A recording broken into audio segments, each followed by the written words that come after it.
Good afternoon, all of you. All right. Good afternoon, everybody online. Okay, so you go back to our discussion on WTO with Prakash. You will see the talk on the pressure from WTO on MSP in India. तुम check करना वहाँ amber box के discussion के साथ वो discussion मिल जाएगा तुम्हें. All right, in WTO, when we discussed Amber Box, that is where I discussed with you that how MSP, what is the discussion and how India has taken a peace clause from WTO that till all things are negotiated, India can keep giving MSP at a cheaper rate. But you check across there, you will get that. Okay, so yesterday we were talking about the things on industrialization and challenges to it, and we ended up at a way forward part. So you start with that, you write first point in that. This is on way forward for faster industrialization. So you write the first part in that. There should be faster implementation. There should be faster implementation of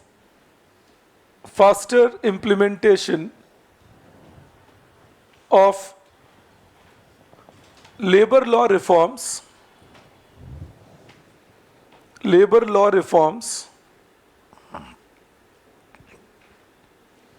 in order to assure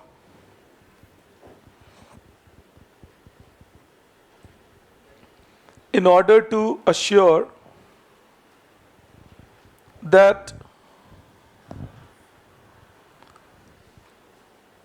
there is more scope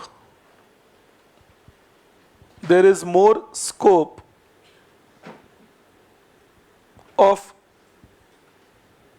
employment and improving labor productivity. More scope of employment and improving labor productivity.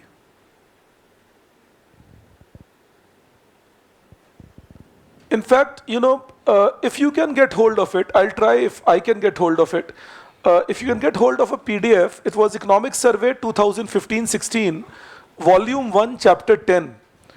It's a very good read on labor law reforms that can improve India. Like, it's not only about which labor law reforms are needed in India, that in any case we can have a discussion on.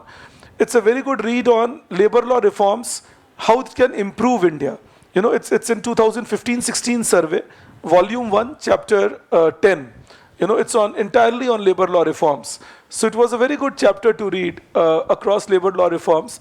And it said that if we can reform labor law, then we create the possibility that people will be willing to employ and train larger amount of labor force. That creates the possibility then. All right, that was one aspect of it. Okay, then you write the second point. Better training of the workforce. Better training of the workforce is required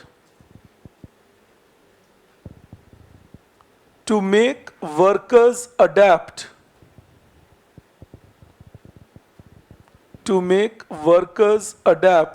quickly to requirements of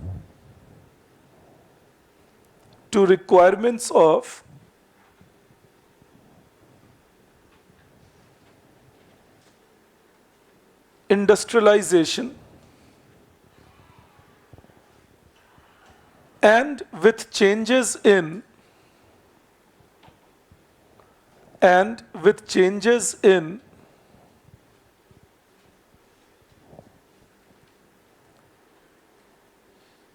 several technological coefficients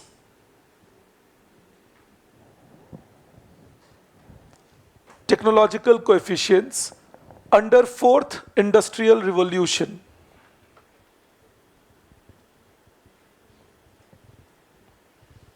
connected to the discussion we did yesterday and day before, when I tried telling you about what are the changes we need to bring in our education system or training mechanism to make the workers used to this. All right, the new changes. All right, then next one you write.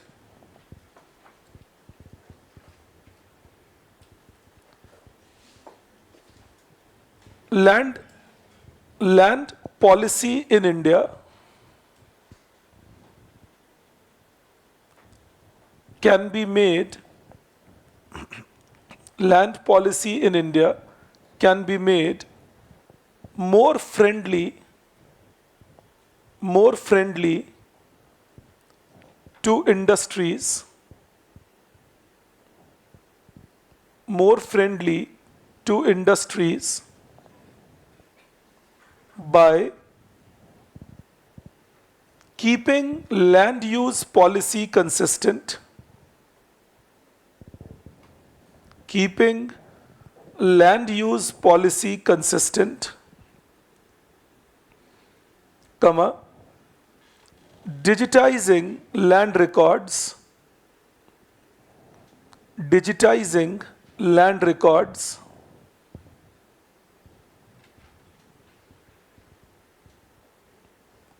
comma, removing corruption from land registration,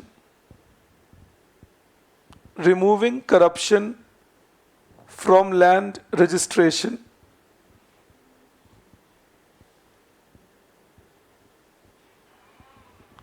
and making land acquisition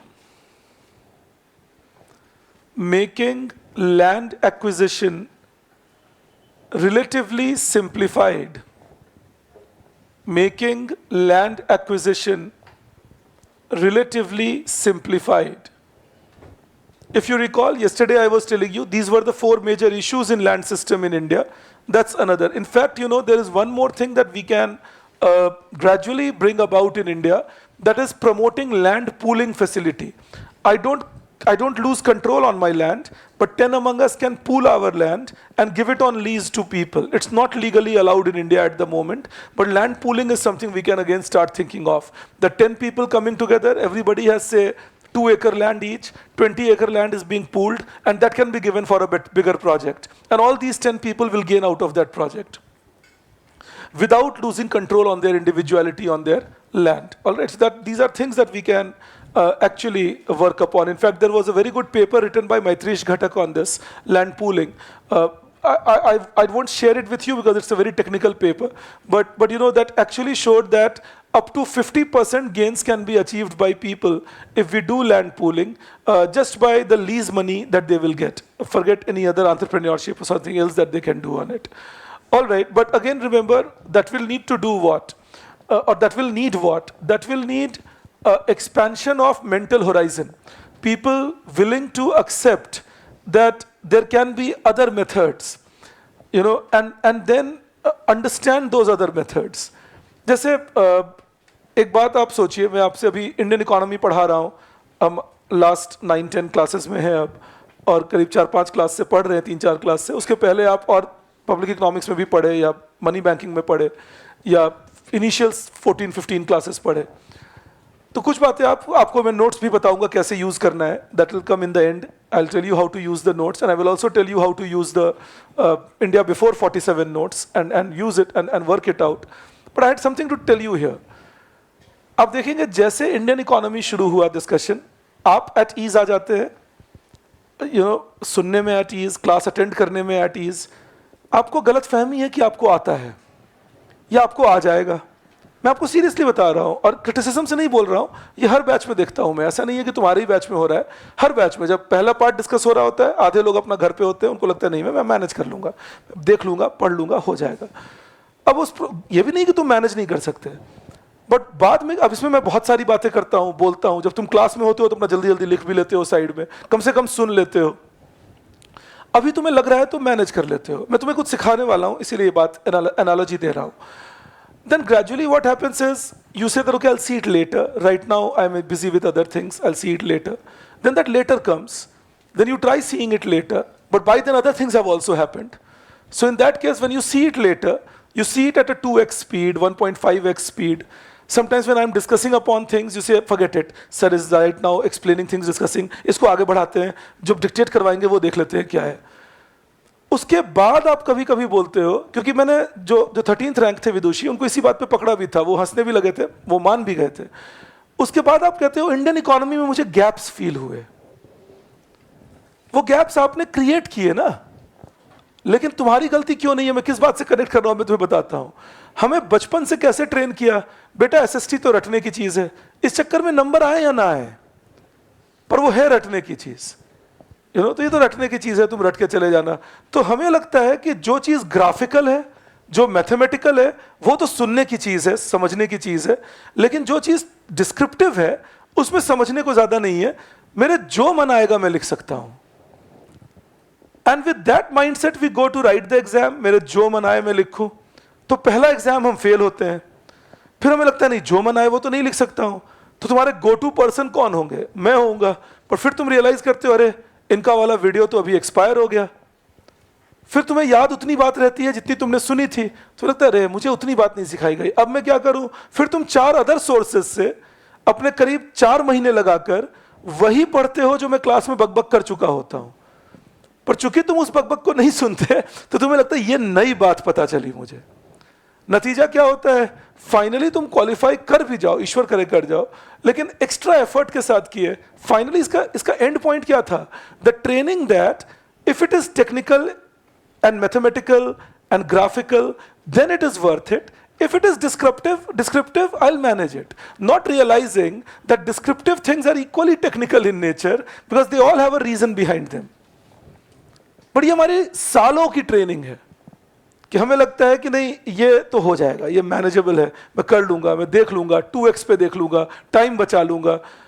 उसके बाद हमें आते हैं 80 out of 200 in the optional paper, या जो paper 4 है IES का, उसमें 250 में 60, 65, 200 में. तो हमें लग रहा होता है ये नंबर कहाँ गए मेरे, कहीं नहीं गए. तुम डिस्कशन ओरिएंटेड बात ही नहीं किए. डिस्कशन अगर यही होता, तुम सोच के देखो, if the whole purpose was to tell you facts and finish it off, well, I would have given you the notes, spoken the facts, finished it off. Why will I talk so much? Your time is precious, and I'm sure you understand that mine is more. So I will be more interested in saving it.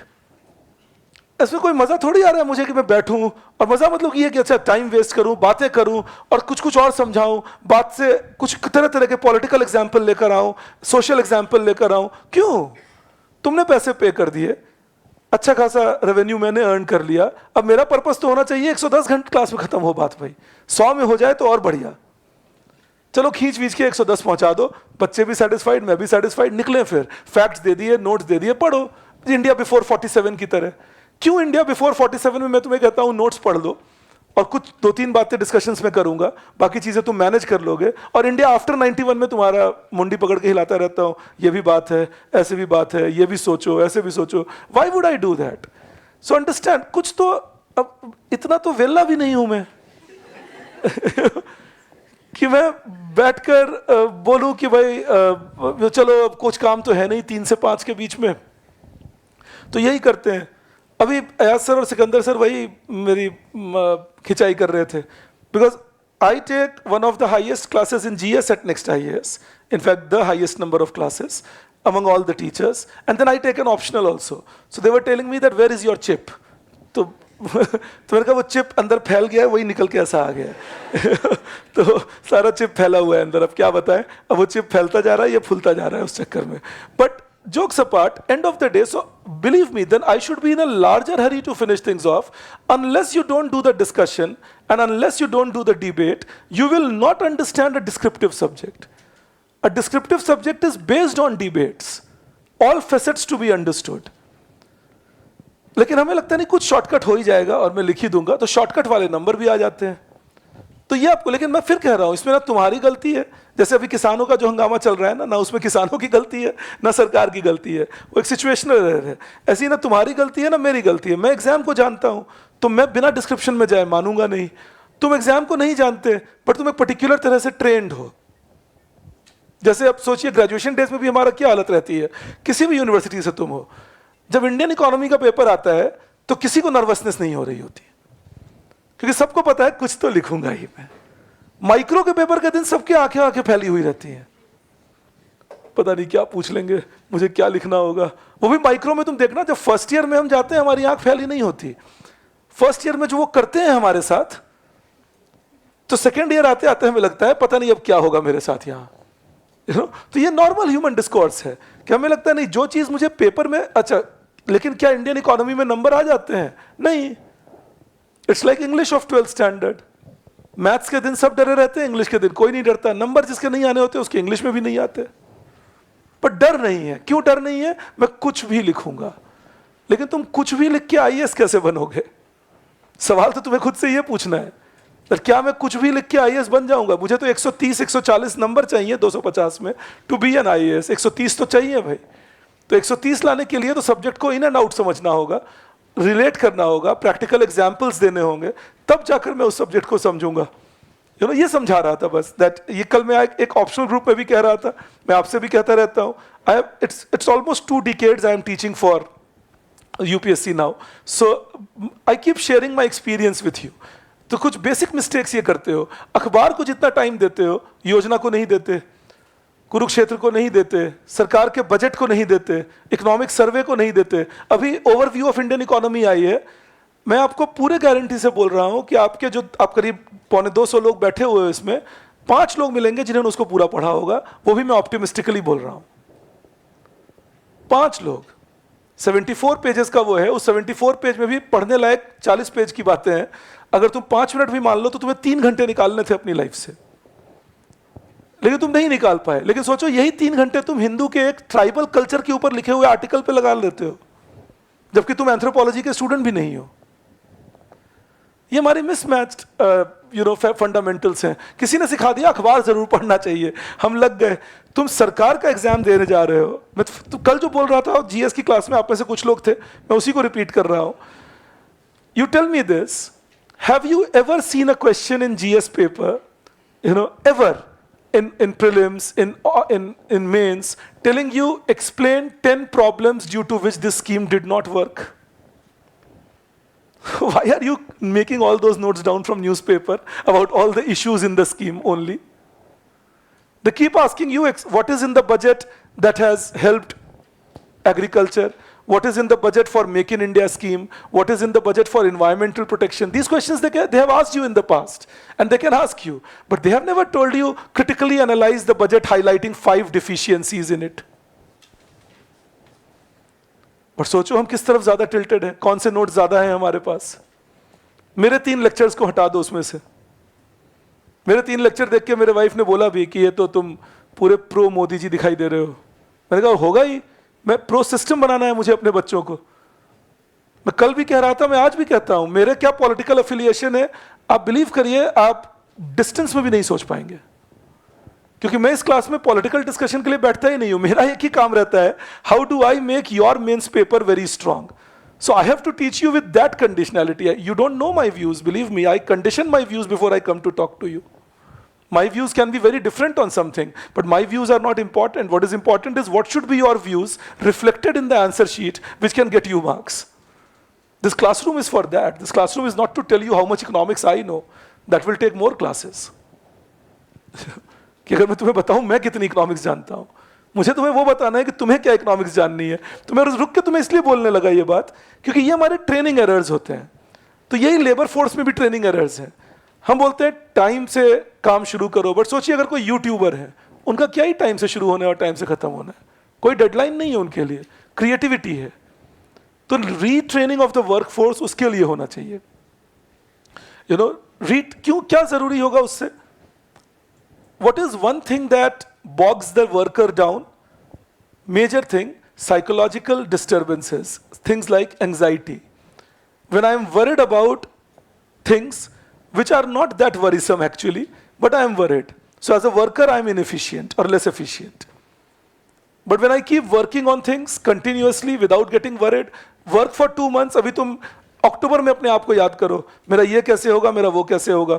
जनवरी में थोड़ा और Messi, फरवरी में थोड़ा clear, और तुम पढ़ते जाओ, अप्रैल में तुम खुद ही कहोगे हाँ लग रहा है मामला ठीक है, हो जाएगा। उसमें पढ़ते जाना है लगातार। मई आते आते तुम बोलोगे ब्रिंग इट ऑन, करके देखते ही हैं अब। But that is not natural. हाँ, किन के साथ नहीं होगा? अगर तुम जनवरी से डरना शुरू करते, डरते डरते ही फरवरी निकाल दिए बिना पढ़े, तो तुम वहीं रह गए जहां जनवरी में थे। ये सब मेंटल ट्रेनिंग है। क्यों हम डरते हैं आप सोचिए, क्यों परफॉर्मेंस एंजाइटी होती है? आप जब क्रिकेट मैच खेलने जाते हैं बचपन में, या कबड्डी खेलने भी जाते हैं, कोई आपको नहीं कहता ऑल द बेस्ट बेटा, डू इट वेल, बिल्कुल दम लगा के करना है, चिंता बिल्कुल मत करना, हम लोग तुम्हारे साथ हैं। कोई नहीं कहता मम्मी आज मेरा बहुत इंपॉर्टेंट मैच है, हाँ भाई जा, टाइम से आ जाना, पढ़ाई भी करनी है। So I go to the match free of mind, no performance anxiety. Exam वाले दिन कोई दही ठुसा रहा है कोई आशीर्वाद दे रहा है, कोई कह रहा है भगवान के आगे हाथ जोड़ लो भाई, बेटा अच्छे से जाना, चिंता बिल्कुल मत करना, पेपर शांति से देना, puts the pressure on the head. Exam वाले दिन भी ऐसे ही भेज दो, जा भाई आ जाना आराम से पेपर देके, लौट के आके मत पूछो कैसा पेपर हुआ, खुद ही बताता है तो ठीक है, नहीं तो जाने दो। खुद ही जाके पूछे भाई मेरा पेपर ठीक हो गया, आज हो गया, ठीक है यार, टेंशन क्या लेना, पेपर से पहले टेंशन लेना चाहिए, पेपर के बाद नहीं। हो गया, सील इट ऑफ, आगे बढ़ो। Then you create people who are not performance anxious. They are not bothered. They say, okay, I'll give my best. That's training. Believe me. कुछ लोग ऐसे ट्रेंड होते हैं, कुछ लोग नहीं होते हैं। मैं ऐसे ट्रेंड नहीं था जैसे आपको बता रहा हूं, ये मैंने सीखा अपने वाइफ से, ऑफ कोर्स। वो ऐसे ही ट्रेंड थे, उनके घर में कोई प्रेशर नहीं होता था। जब मैं उनसे मिला, स्पेशली जब हम साथ रहने लगे, मुझे लगा ऐसे कैसे रह सकता है कोई। Because if it is my presentation, I will be worried about it 2 days in advance. I'll keep pacing around. I'll keep it prepared. 2 दिन पहले से सब कुछ prepared रहेगा, मामला बिल्कुल फिट रहना चाहिए, मुझे सब बातें याद रहनी चाहिए, मुझे देखने की भी जरूरत नहीं पड़नी चाहिए उसके अंदर।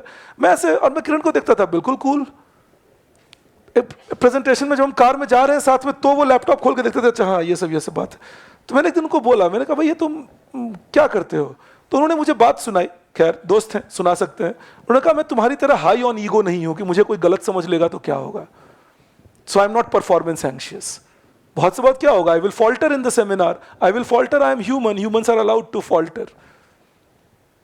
Superhumans that you think yourself to be, they are not allowed to falter. It was a big learning experience for me around 22 years back. I said, अच्छा हाँ ये गलती मैं करता हूँ हमेशा, तो मैं कूल रह के भी तो काम कर सकता हूँ, काम होने से मतलब होना चाहिए।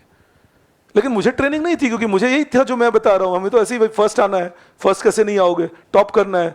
तो वो पेपर देकर आए, दरवाजे पे ही मदर खड़ी रहती थी, कैसा हुआ पेपर तेरा, ठीक हो गया, पेपर दिखा, कौन से क्वेश्चन किए तूने, वही टिक मार रहे हैं, मैं भी हाँ ये कर दिया ये कर दिया। So that was in the head, that performance is the key. But believe me, the day I felt free of it, according to me, the performance improved much better. I stopped worrying about anything. The only academics I did without performance anxiety was my postdoctoral from IIM Lucknow in financial economics. That was the only thing I did free of performance anxiety. तब तक ये lesson मिल चुका था मुझे, तो मैं free था बिल्कुल। और वो बहुत आराम से गया, वो भी उतना ही अच्छा हुआ, मेरे results thankfully have been decent, वो भी उतना ही अच्छा हुआ। बट मुझे कभी भी कोई एंजाइटी नहीं हुई कि मेरा क्या होगा नहीं होगा। I was very cool going across. I am just passing it on to you, जानबूझ के तुम्हें ये कहानी सुनाई मैंने, that build yourself up like that. नहीं होगा तो क्या होगा, तुम खुद को जितनी बार समझाओगे उतनी बार नहीं होगा। पढ़ते रहेंगे, देखेंगे फिर क्या होगा, टेंशन क्या है, ह्यूमन है, फॉल्टर कर सकते हैं, कभी जीत जाएंगे कभी हार जाएंगे, वो भी जीतना हारना तो सामने वाले के आईज में है।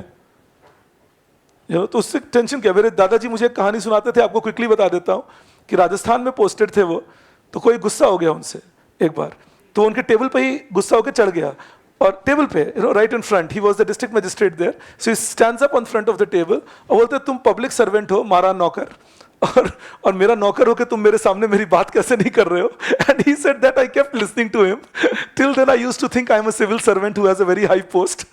That fellow made me realise I am only a servant, that also is. So he would say it jovially of course, but ठीक है, जिनको आपके बारे में उल्टा बोलना हो वैसे टेबल पे चढ़ के बोलेंगे, आप कुछ ज्यादा नहीं कर पाएंगे। अभी फार्मर एंजाइटी के नाम पे इतना हंगामा चल रहा है, लोग पुलिस पे पत्थर मार रहे हैं, लेकिन उनको पुलिस को अलाउड नहीं है कि आप ज्यादा आगे बढ़ के कुछ कर सकें।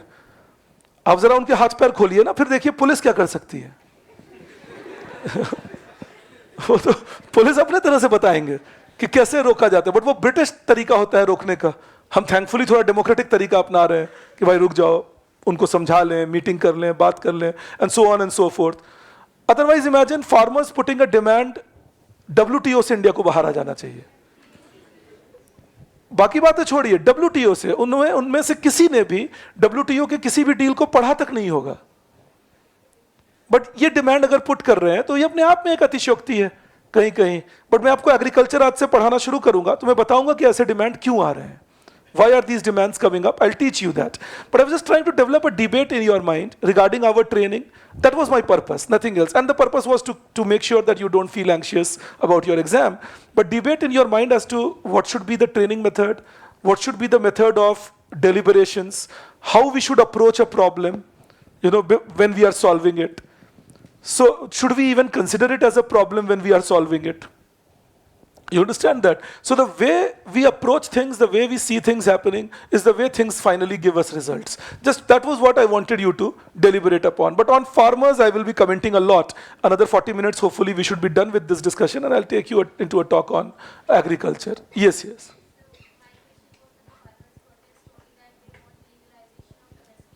I will teach you. I'll teach you about legalization of MSP and what are the challenges in it majorly. Why it will not be a very easy thing to do in India. In fact, we have had precedents in the past where we have tried legalizing some of the remunerations and they have not worked out. So we will be discussing that.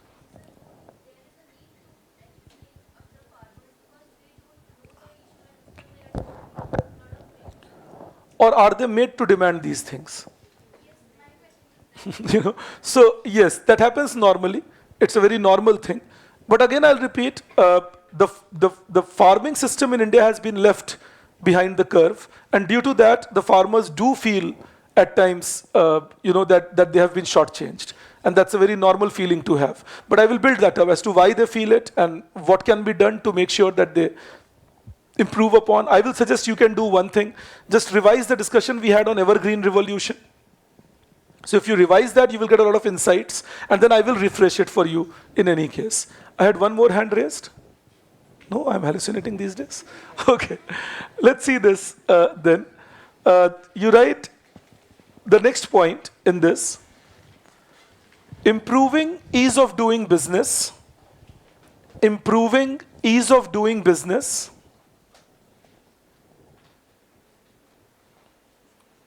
Ease of doing business such that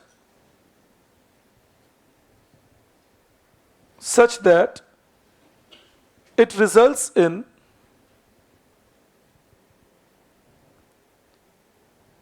increasing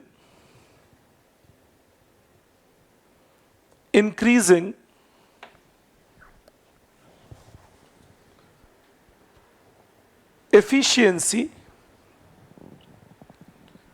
by reducing restrictions on entry,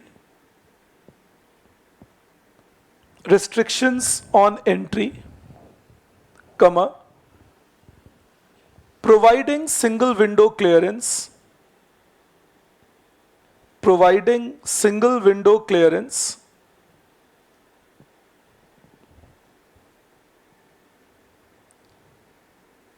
and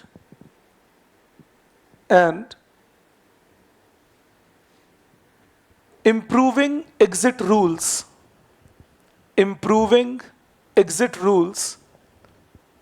especially for financial sector,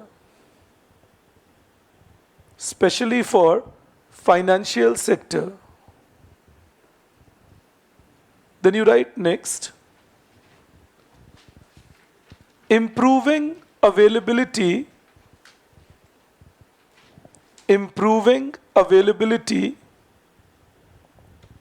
of credit from formal source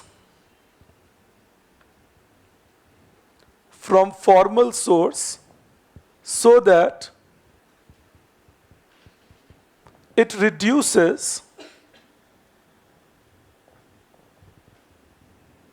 reduces cost of doing business,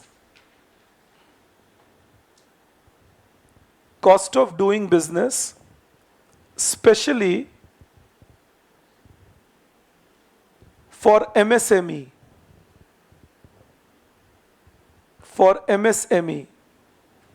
It will also require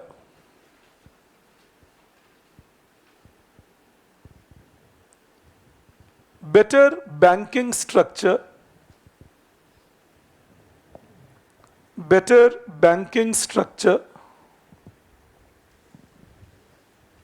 and availability of microcredit institutions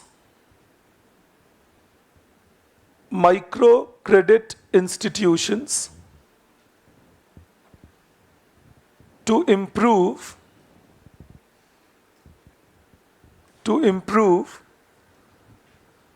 credit availability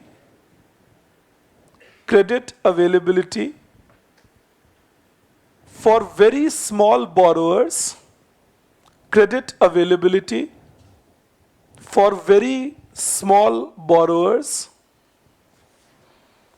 in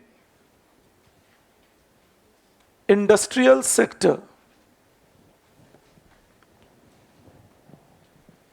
Okay. I hope you get the point. Major idea is make loans cheaper. All right, that's important because credit availability from formal sector is missing. If I am borrowing at 25% interest, 30% interest, that will make cost of production higher for me and I will never be able to compete in the global market. So again understand this. कभी-कभी हम बोलते हैं अभी हमारे सरकार को वही बीमारी लगी हुई है 1970s 80s वाली. Import duty बढ़ा दो, import पे restriction लगा दो, तो हमारे गवर्नमेंट या हमारे प्रोडक्ट प्रोड्यूसर्स अच्छा कर लेंगे. That doesn't work. You know, if you say that increase the import duty and let the producers then get protected, because once you protect the producers, they get complacent, they have no sunset clause till which they are protected. So they will demand more protection and they will remain happy with that protection, and they know that I have a 20% import duty cushion, so that will be no incentive for them to cut down their cost of production by 20%. And the government also thinks I have protected them now. So my requirement of doing institutional reforms like banking reforms, my requirement of doing institutional reforms like labor law reforms, all these things will cut down the cost of production. And that will do better than a 20% import duty, the protection.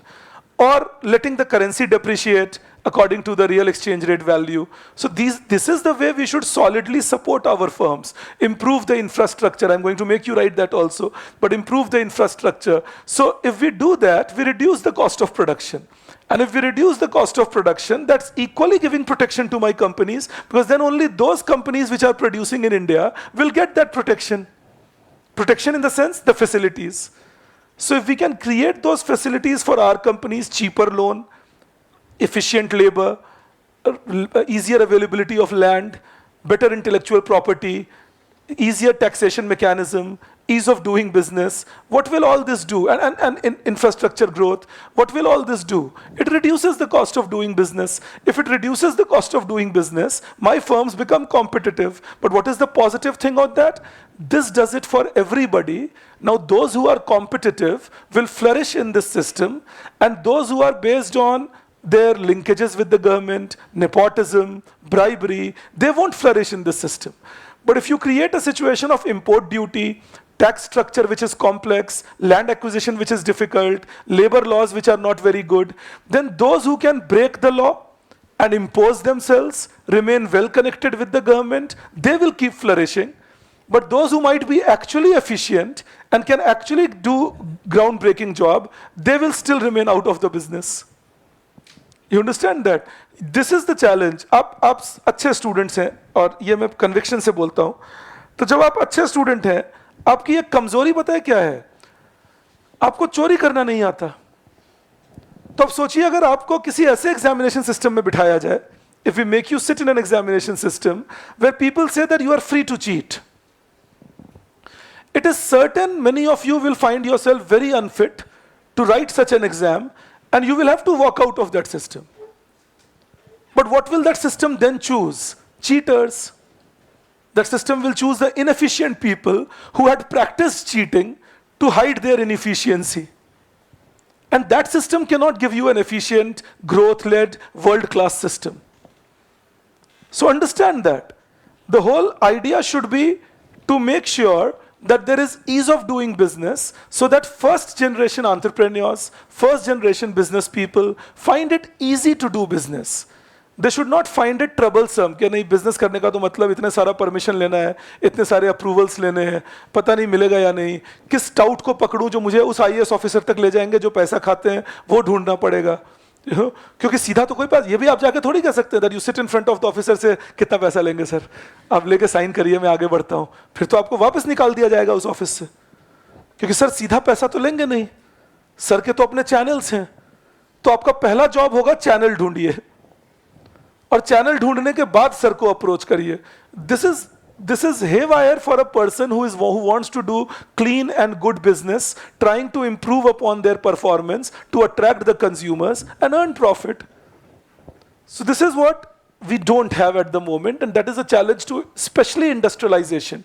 It's less of a challenge to services. I'll explain that to you in another 5-10 minutes, but I'll just give you a hint. Now imagine if I'm in a service sector, say software writing, or I'm in a service sector like, say, for example, banking, or say coaching center, or for that matter, beauty salon, or hospital. Now think, I don't need transportation as much as what an industrialist will need. I don't need storage as much as what an industrialist will need.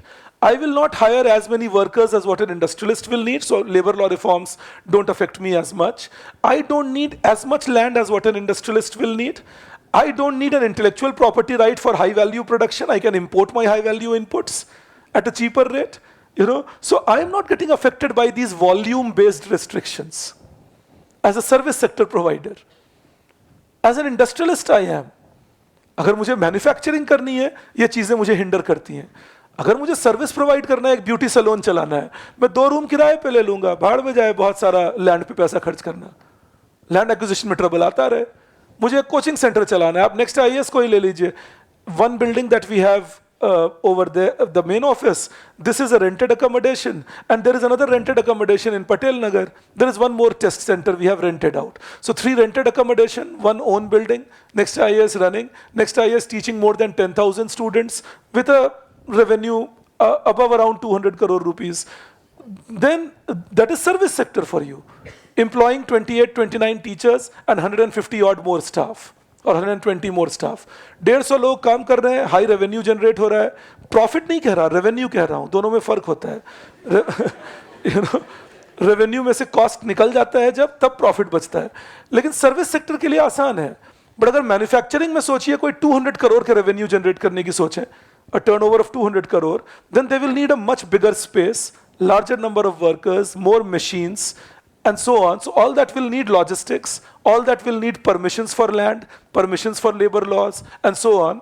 So if we want manufacturing to grow, we will have to make those permissions simplified. Otherwise, services will grow nicely. मैं तो tuition centre का example दे रहा हूँ. आप कोई startup ले लीजिए software sector का, 6 people working from 2 rooms with maybe 10 computers, and they may be generating revenue worth 100 crore rupees. It's a possibility very easily, especially if they are connected to an export market. They can easily generate that revenue. 6, 8, 10 लोग मिलकर वो अपनी team बढ़ा ले, वो अलग बात है, लेकिन वो रेवेन्यू जनरेट कर सकते हैं. ये आपको समझा रहा हूं that this is the massive difference between services and industry. That is why with all these restrictions, industry suffered, but services did not. फिर देखो जो वॉल्यूम ओरिएंटेड सब सर्विसेज हैं, वो इतना ग्रो कहां कर पाते हैं इंडिया में. जैसे tourism. Tourism needs good transportation, tourism needs good hotels and services. Tourism has not grown that good in India compared to our potential. It needs logistics, it needs permissions, it needs authority support. Has not grown as much. So what I'm trying to highlight to you is we need to choose properly our policies to enhance growth in India. That is the aspect I was trying to highlight to you. You go further, you write the next one in that. And just clarifying, I got a question on what is land pooling. People accumulating their land at one place, they have the ownership, but they are creating a common space in that, and then giving that land out on lease for any commercial purpose. That's land pooling. All right. Okay. Then you write the next one. You write,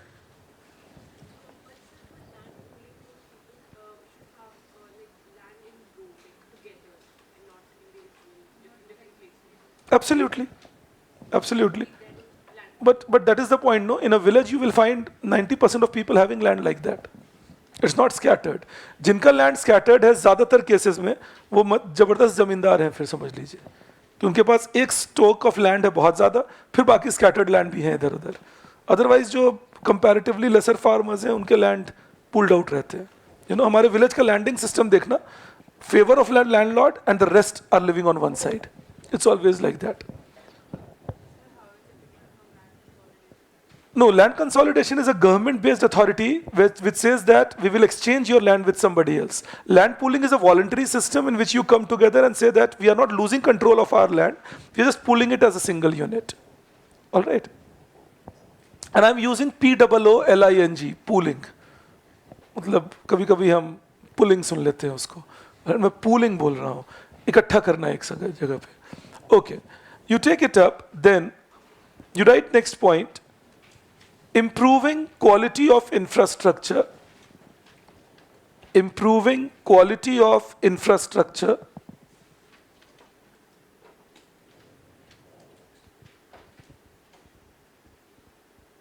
to reduce, improving quality of infrastructure to reduce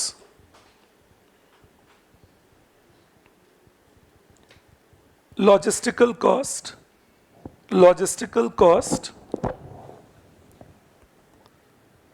then you write next, making intellectual property rights better, making intellectual property rights better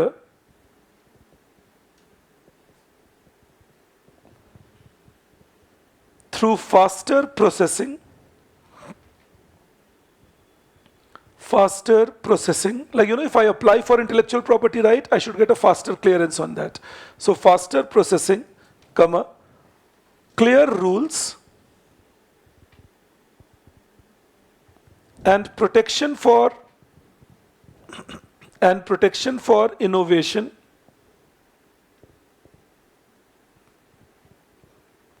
to assure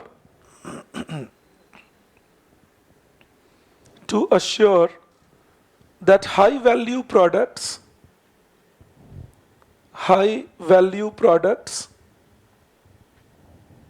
can be introduced in India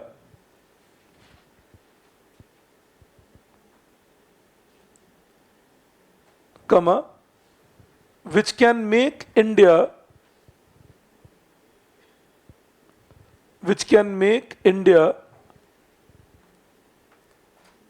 an important part of global supply chain.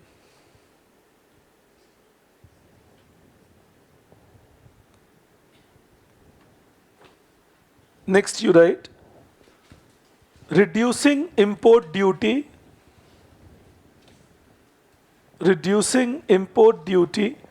on raw material,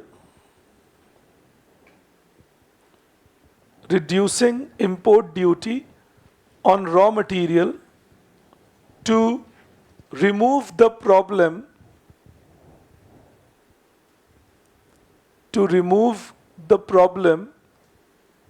of inverted duty structure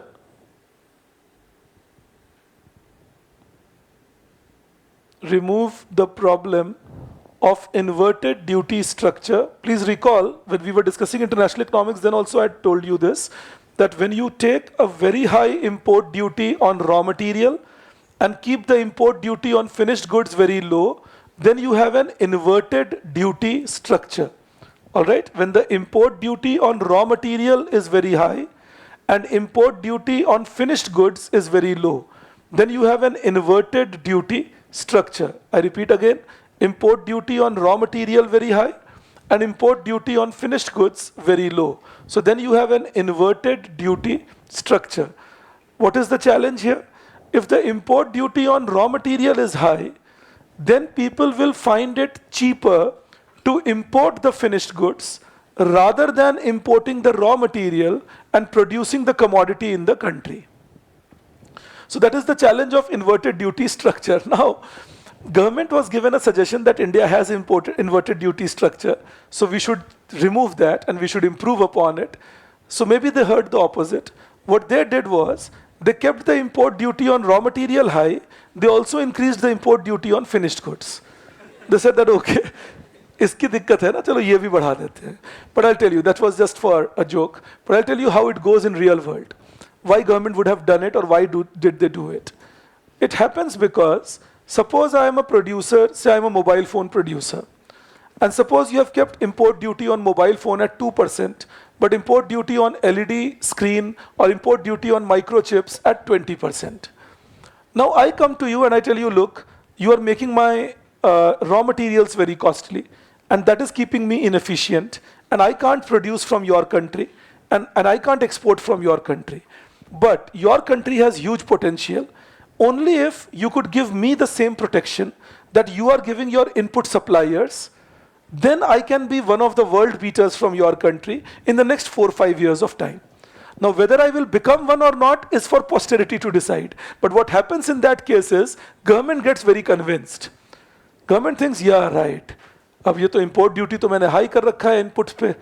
इसको low करूंगा तो input supplier protected नहीं रहेगा, तो वहाँ नौकरी कम हो जाएगी. ये तो मैं afford नहीं कर सकता. लेकिन ये भी ठीक कह रहा है कि अगर इसको प्रोटेक्शन नहीं मिलेगा तो ये कैसे नौकरी क्रिएट करेगा और ये कैसे प्रोडक्शन करेगा मेरे यहाँ, चलो मैं तुम्हें भी प्रोटेक्ट करता हूँ.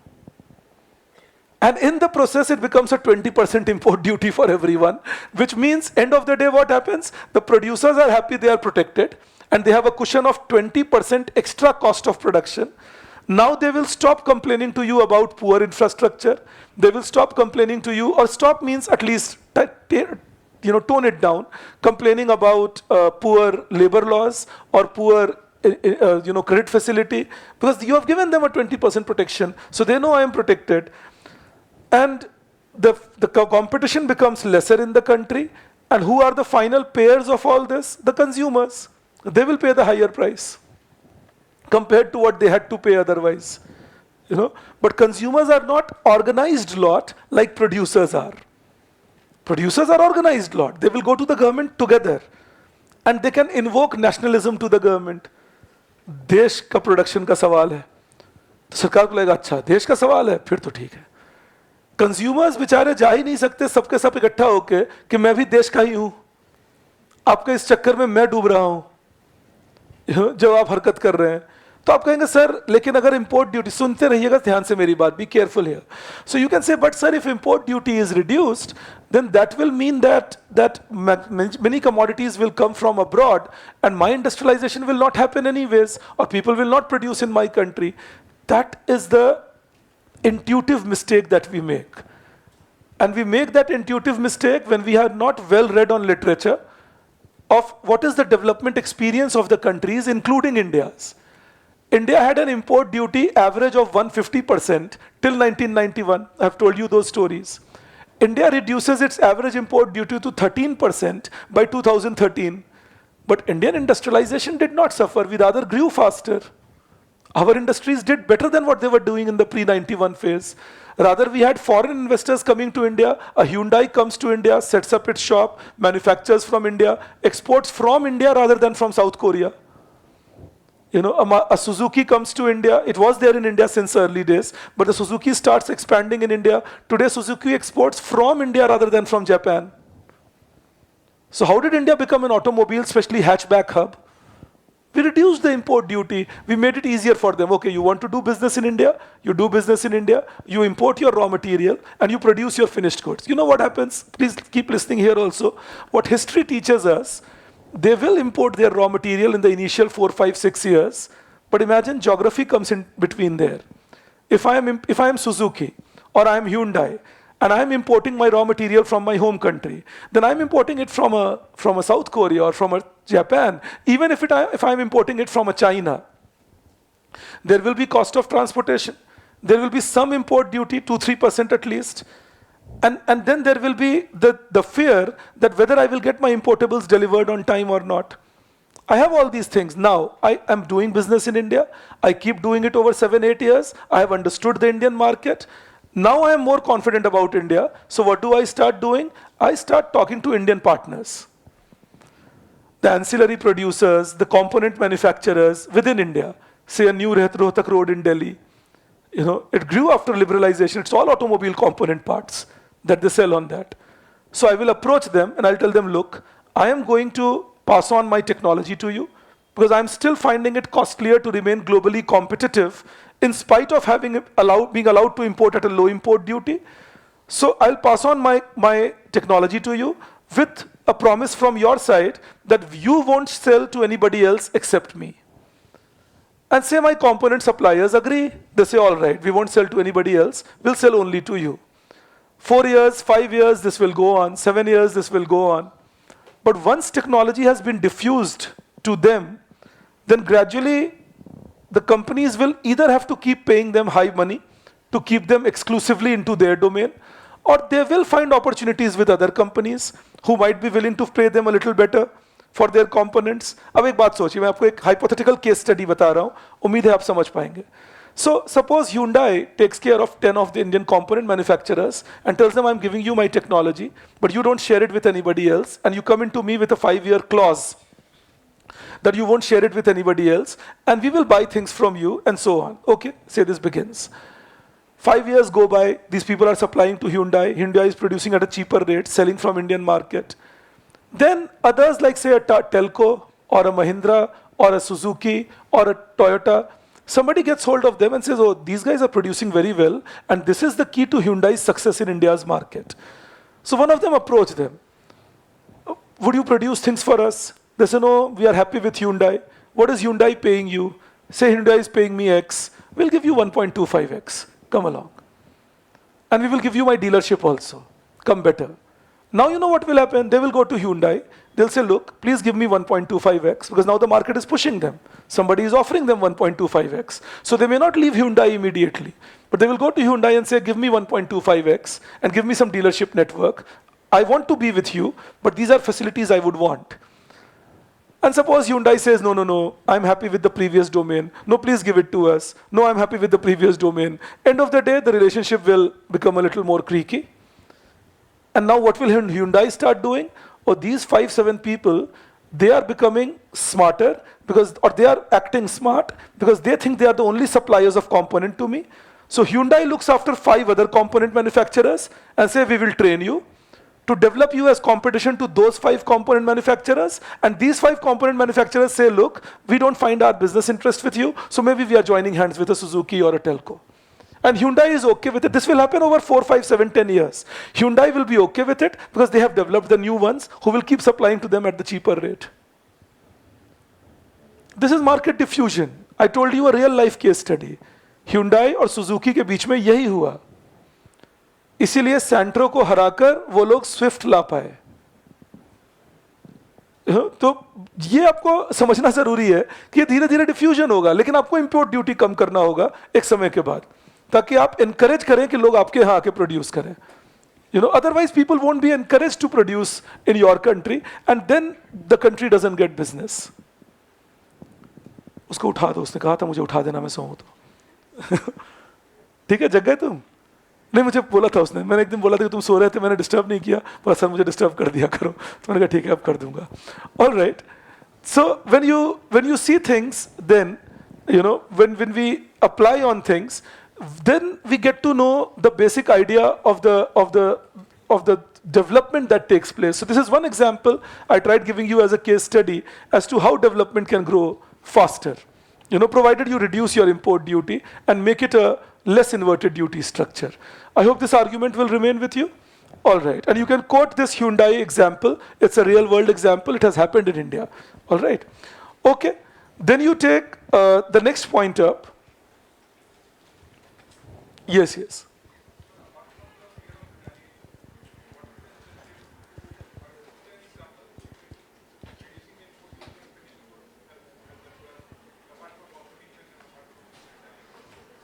Reducing the import duty. So reducing the import duty on finished goods, mainly what it results in, most many times the finished goods for one can be the raw material for another. Say for example, laptop can be taken as a finished good, but it's an input for the software developer. So it's very difficult to find out which is the finished good finally that we are talking about. But say okay, let's even go there. So in that case, what happens is that when you reduce your import duty, what it does is it reduces your unnecessary administrative cost, it will reduce smuggling possibilities, and it makes your country a global hub in that sense. Any high import duty on finished goods will still again drive away the finished goods manufacturers, because end of the day they won't be able to interact with the world. Remember, you don't get competitive unless you don't compete. So if you keep any industry protected, you're not making them competitive. And over a long run, your industry becomes high cost, low technology, the way Indian industries developed in 70s and 80s. But unfortunately, somebody in the government has not read their economic history well. That is the challenge. That अगर वो लोग पढ़े होते India की economic history को, यही logic से तो 1970 में भी इंपोर्ट ड्यूटी बढ़ाने शुरू हुए थे. तो अभी भी हम वही लॉजिक यूज कर रहे हैं. तो I think we can cut down on that, and we had a consensus we will bring down import duty and we will bring in more competition. We sometimes underestimate the capacity of our industries to compete. So when you have a low import duty on finished goods, it lets your companies know that they don't have a protection of import duty anymore, so they will have to perform to sustain. And then they start focusing on performance. So if you look at, okay, I'll give you an example. Again, that might help you. So India used to be a world-class performer in polyester Rilene, Reliance, Mafatlal, etc., even till 2009-10. Then Reliance being Reliance, they are a very influential lot. So they influenced the government, saying that, look, this polyester Rilene, you have kept the import duty at only 7%, 6%, and it is hurting our production, and it is hurting India's capacity then. So why don't you increase this import duty? Now, supposedly the government was increasing import duty on a polyester Rilene. Polyester clothes थोड़े महंगे हो जाएंगे. But polyester Rilene is a very important input, which is used in even textile production all over India. And that became one factor that our textile industry became uncompetitive, and our textile exports started going down. So you need to be careful that of course, Mukesh Ambani जी को मना करना मुश्किल रहा होगा शायद सरकार के लिए, लेकिन उस चक्कर में हम पूरे textile industry को ही डुबाने लग गए. This is something we got to be careful about, that unless we don't work out on these things, I think we will not be able to catch up with what the world is doing. I'll take it one by one. Yes, yes.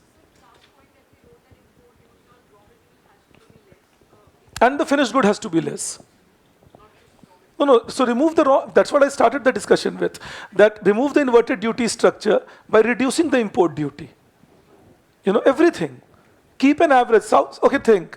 East Asia, especially ASEAN, is surely more efficient than us when it comes to manufacturing, and their average import duty is not even 5%. So again, I repeat, you become efficient by competing. You don't become efficient by living in a silo.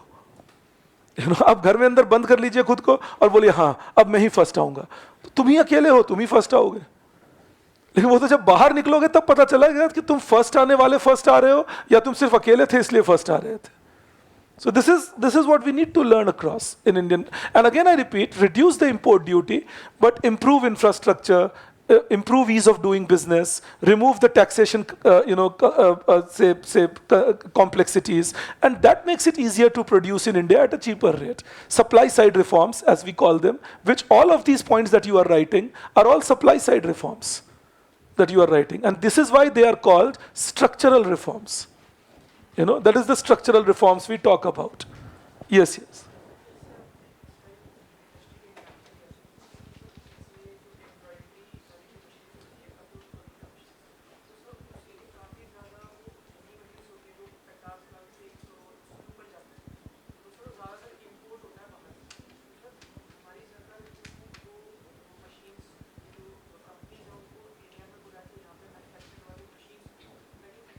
क्योंकि हम उनके भी input पे high import duty लगाते हैं ना। जो machine लाओगे उस मशीन को बनाने में कंपोनेंट लगेंगे, वो कंपोनेंट इंडिया में बनते नहीं, और इंपोर्ट करने पे सरकार खूब सारा ड्यूटी लगाएगी। आज भी फॉर्मूला 1 इंडिया से क्यों गायब हो गया? तुम्हें याद होगा 10 साल पहले एक फॉर्मूला 1 रेस हुआ था इंडिया में, वो बुद्ध सर्किट पे, इंटरनेशनल सर्किट पे, इसीलिए वो बना ही था पूरा। Why we had no second Formula 1? Because Indian government puts a tax demand on all the Formula 1 companies that had come to India, that you imported car into India. Now they didn't import it, they brought it as equipment to race, and then they took it back. They did not sell it in India. So they brought the car equipments, they assembled their car, had their race, deassembled it, took it back. That is how Formula 1 race happens. But we file a suit on them. We tell them that you imported car equipments into India, and therefore you are liable to pay a 125% duty on it. So you pay a 125% duty on it, and then we will be allowing you to do the next race. Nobody came. They said, to hell with you. You guys don't have common sense. That we are not importing car into your country. We are just assembling it for the purpose of the race, deassembling it, taking it away. ऐसे हरकत करते हैं हम लोग, टुच्ची।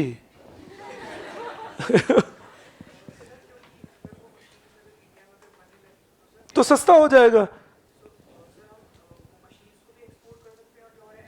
ये तो बहुत सारी मशीन पे ट्रू है, पर ये बात नॉर्थ ब्लॉक में बैठे हुए बाबू को कौन समझाएगा?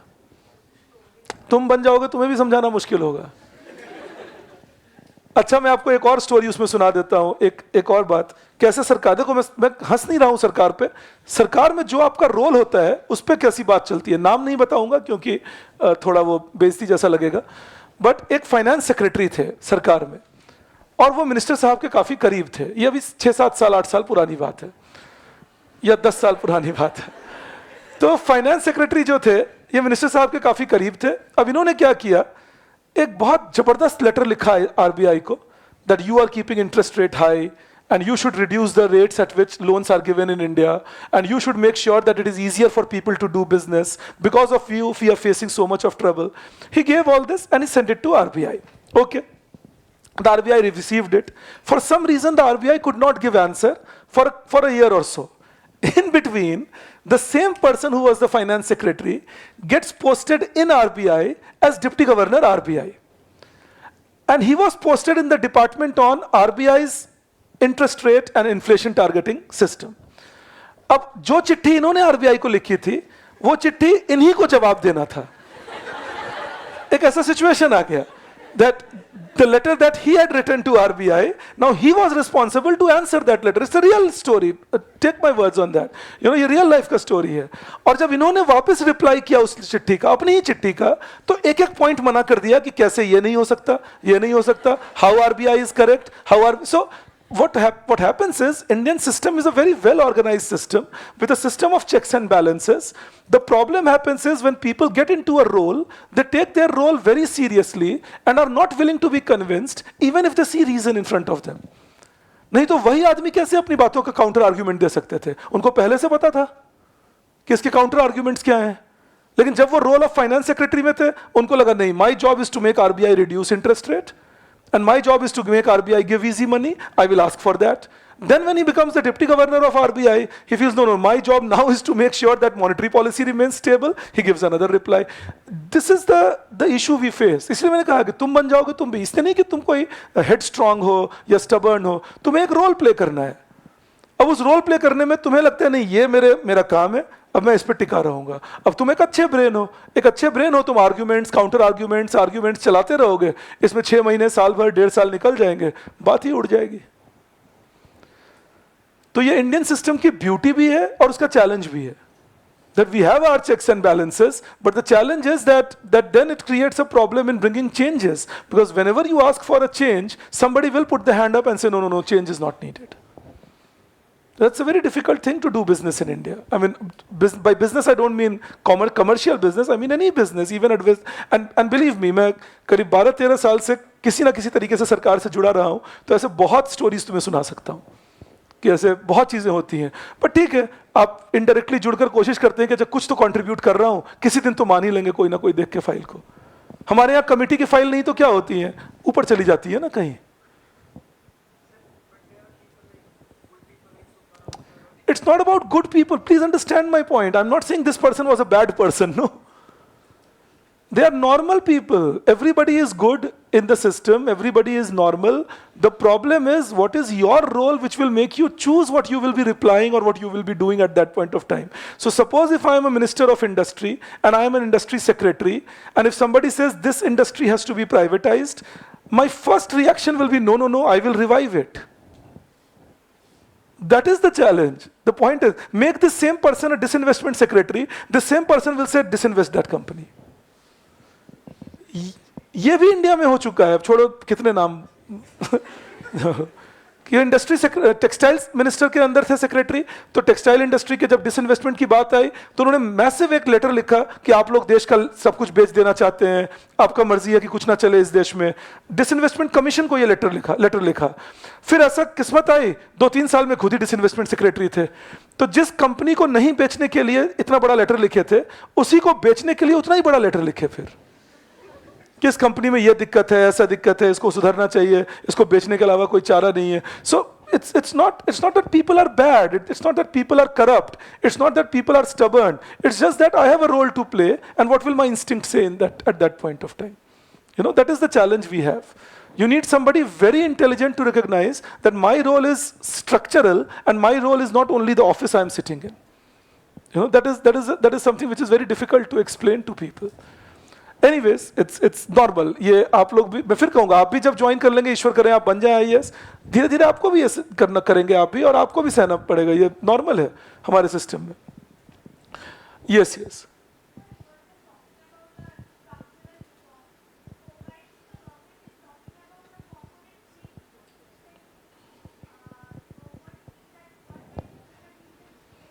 Component. Yeah, that's more like a phased manufacturing program. That I will give you incentive to make one phase of production, and then you complete that. We will give you incentive to go to the second phase, and then you produce the entire product in India. If you ask me, that's a bad idea, because in a world of global supply chain, no country can claim to produce all components or even majority of components in its own country. So I think again, government is more driven by those old utopian times, and maybe again I'll repeat, somebody has not read the history well. If they would have read, they would not have gone in that direction again. All right. Then you take it further. You write the next point, again about the way forward or reforms needed. You write, legal reforms are needed.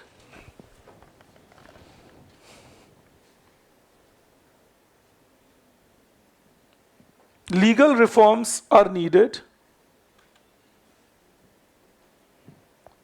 For example,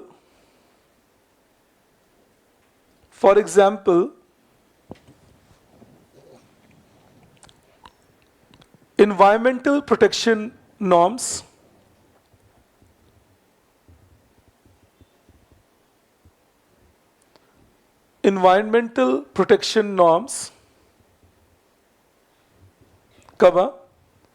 land acquisition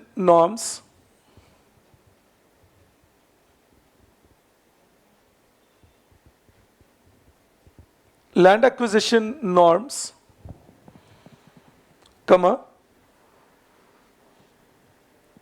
laws for initiating business,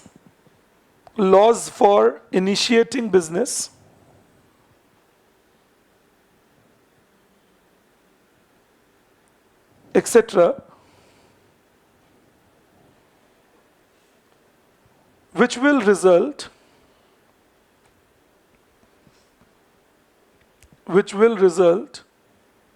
in faster decision making,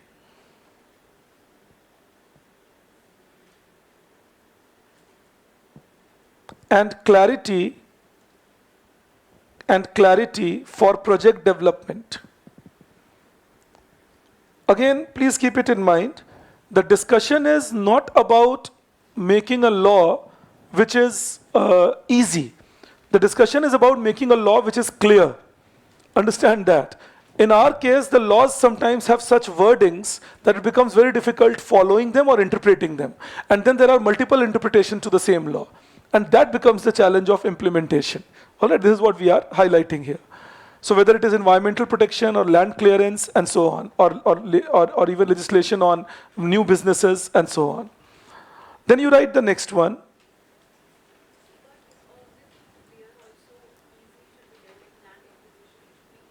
No, if you try making it easy, you may compromise with the capacity of the farmer to stop the land from being taken over by others.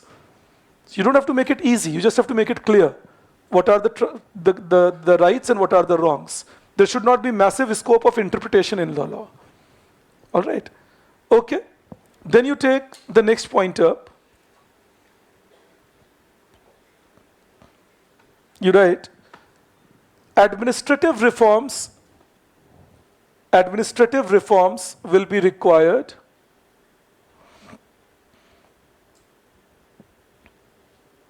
to assure business development.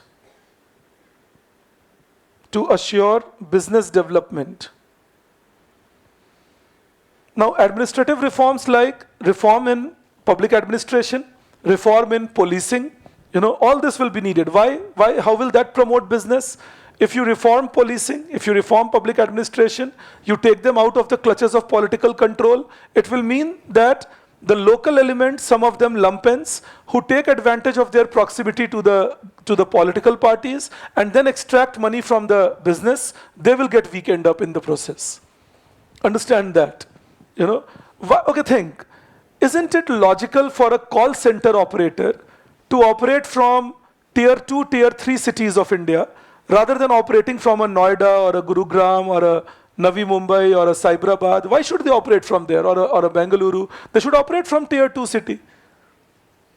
वो छोटे छोटे शहर में चले जाए, कोटा चले जाए, आरा चले जाए, बक्सर चले जाए, ऐसी जगहों पे चले जाए, लुधियाना चले जाए, वहां से ऑपरेट करें कॉल सेंटर को. फाइनली पिज्जा का ऑर्डर ही तो लेना है किसी अमेरिकन से और उसको डिलीवर करवाना है. अब वो मैं लखनऊ में ले रहा हूँ, बेंगलुरु में ले रहा हूँ या बक्सर में ले रहा हूँ, उससे क्या फर्क पड़ता है? But why it doesn't happen? One major issue is law and order. You go into the interiors of this country and then you set up a good factory or a big factory, and now you have a 50 crore investment. You will immediately have people visiting you. आपने बहुत बढ़िया factory लगाया, बहुत बड़ा business है आपका, अगले महीने से मेरे ऑफिस में 50 लाख रुपए पहुंच जाने चाहिए. Why should we give you 50 lakh? We will protect you. From whom? Myself.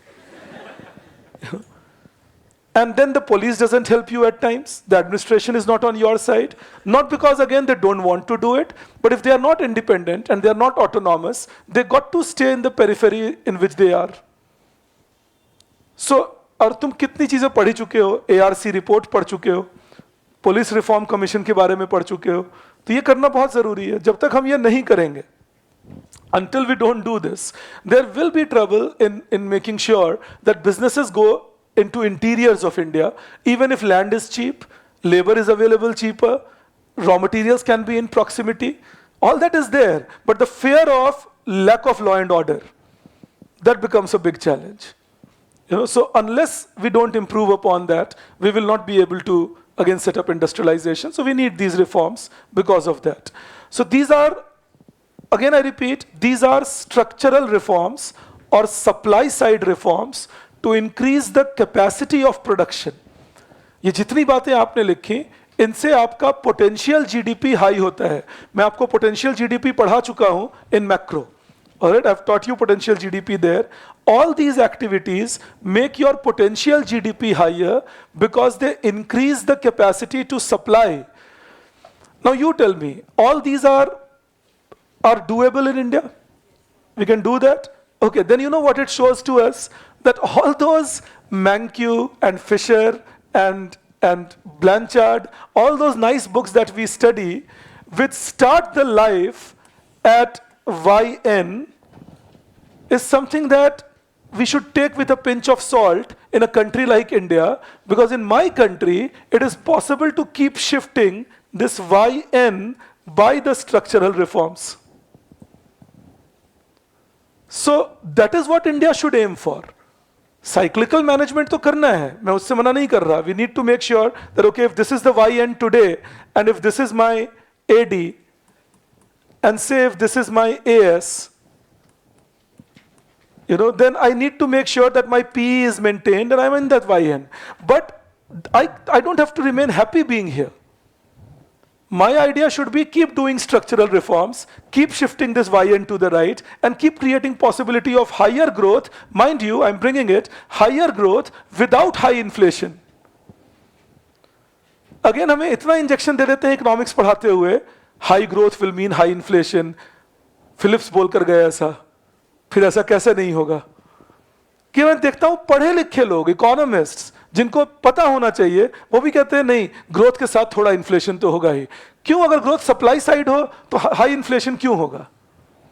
If the growth is happening from supply side, why will there be high inflation? And if you are developing your supply side, you are employing your people. So if you are employing your people, your demand will rise. So you won't have a demand side issue then. You won't be a China. You will go investment led, followed by consumption led. If you will have growth from supply side, provided, again I repeat, the growth is well dispersed in all places of India, then you will have multiplier effect along with accelerator effect. So supply will pick up and demand will pick up. Now I'm bringing you to something, I've told you this earlier, but I will again bring it to you. So where should we invest? You recall Make for India? That is what we should our beginning point should be. Focus on textile, leather goods, electrical appliances, electronic appliances, food processing, toys. These are all what? Relatively lower end industries. I'm not saying small scale. Lower end, you can grow them at large scale. But these industries won't need huge investments to begin with. These industries won't need huge talent and only skilled workers. They will hire unskilled, semi-skilled, skilled everyone. And these industries will make sure that those who are trapped in agriculture can be brought out of agriculture. Which industries I'm talking about? Textile, leather goods, like say shoes, belts and all, toys, food processing, small electrical appliances like fans or light bulbs, small electronic appliances like feature phones or non-smart television. Make people produce all this in India. So who will produce this? Those people in India who are trapped today as landless agricultural labor, marginal farmers, trapped as rickshaw pullers, trapped as casual labor, construction worker. You have the huge pool of people who can work in this. And as they work in this and become relatively richer, what will they demand? They will demand more clothes, more shoes, more belts, more chips and chocolates for their children. They will be demanding more electronic appliances, more electrical appliances. And what are you making them produce? The same thing. So make in India and make for India. We have 500 million people today in India, by today I mean 2023, in India, who have been found to be in the income group 3,000 to 5,000 per capita, per month. 500 million such people. If we can give employment in industry to these people, their income will go up to something like 7,000, 8,000 per capita. एक industrial worker को 25-30 हज़ार रुपये महीना मिल जाएगा ना, कम से कम 20-25 हज़ार रुपया, 30 हज़ार रुपया. तो 4 लोगों की फैमिली है, 3 लोगों की फैमिली है, 7,000, 8,000 per capita, the income level goes up like that. And once their income rises from 3,000 per capita to 8,000 rupees per capita, what will they demand more? These are the commodities. And what are we making them produce? The same commodities. So make in India and make for India. In the process, what will our firms get? Economies of scale. As they get economies of scale, they will become one of the cheaper producers. And then what can they do? Export from India. So I'll just take a minute. People are getting employed, so my C will rise. My demand is rising, so my I will rise. Also, there is no massive investment needed. Medium level investments can create that. And my net exports will rise because of economies of scale. And with the government then getting more revenue, they can afford increasing G without increasing fiscal deficit a lot. This is what supply side policy have a possibility in India, provided we are willing to do the structural reforms I just made you write. And one more structural reform you can keep in mind, I've already told you about that, creating a system of better center-state coordination through a federal body. आप एक बात और सोच के देखिए, इतनी बात नहीं सोचवाना चाहता था आज मैं आपको, लेकिन जो जानता हूं वो रोकूं कैसे तुम्हें बताने से। एक बात इसमें सोच के देखो, जब हम आजाद हुए थे तो हमारी क्या हालत थी? When we became independent, our condition was that we had unity of India in threat. We had already been partitioned, and then the princely states had to be amalgamated. Goa was still not a part of India. Pondicherry was not a part of India. Sikkim was not a part of India. So we had a very different situation. So we went for a unitary state and a constitution which was unitary in spirit, federal in character. We went for that, all right? But 70 years later, India is more solidified, better unified, structurally improved. So now is the time when we should start giving respect to the federal components. The center is important, but the respect to federal components by including them in decision making, giving them relevance with respect to improved decision making, faster decision making, keeping them under confidence is very important. We need a structure, a body to do that now. That all states can participate and become a part of the whole big decision making. Whether it is agriculture or it is land, they are all state subjects, no? So you can't make, or education or healthcare, so you can't make groundbreaking changes here unless you don't bring all states in tow together. But that will happen only when we create a federal structure like a GST council. तो मैं ये नहीं कह रहा हूँ constitution बदलने की जरूरत है, कॉन्स्टिट्यूशन ठीक है अपनी जगह, मैं बस ये कह रहा हूँ कि राज्य के सरकार को अब इंपॉर्टेंस देने की जरूरत ज्यादा है ताकि उनको भी डिसीजन मेकिंग में अपना हिस्सा लगे, तो फिर कन्फ्लिक्ट्स कम होंगे। आप सोचिए जीएसटी को लेके लोग कितना भी नाच लें, कभी कोई कोर्ट नहीं जाता, कोई अखबार में नहीं जाता, क्योंकि सबको पता है मैं इक्वल भागीदार हूं इसमें। I have also contributed in this decision making. So this is what a system like India would need for future. That's one of the big reforms. It's equally political reform, but we will need to do that because the whole idea of India is now changed. In that sense, like, you know, at the time of independence, we were in a different situation. Today, we are in a different situation. So that can be one more suggestion you can always write, that the federalism should be given more importance, the federal character of the country. And that can bring more states in picture. Then more states will be willing to learn from each other. They will interact more with each other. And that will give better growth. I hope we understand that. You had a question.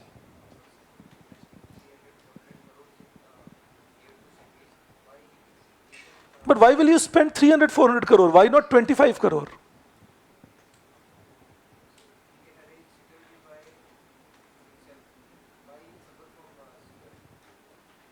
No. You know what he will do? He will buy you as the officer.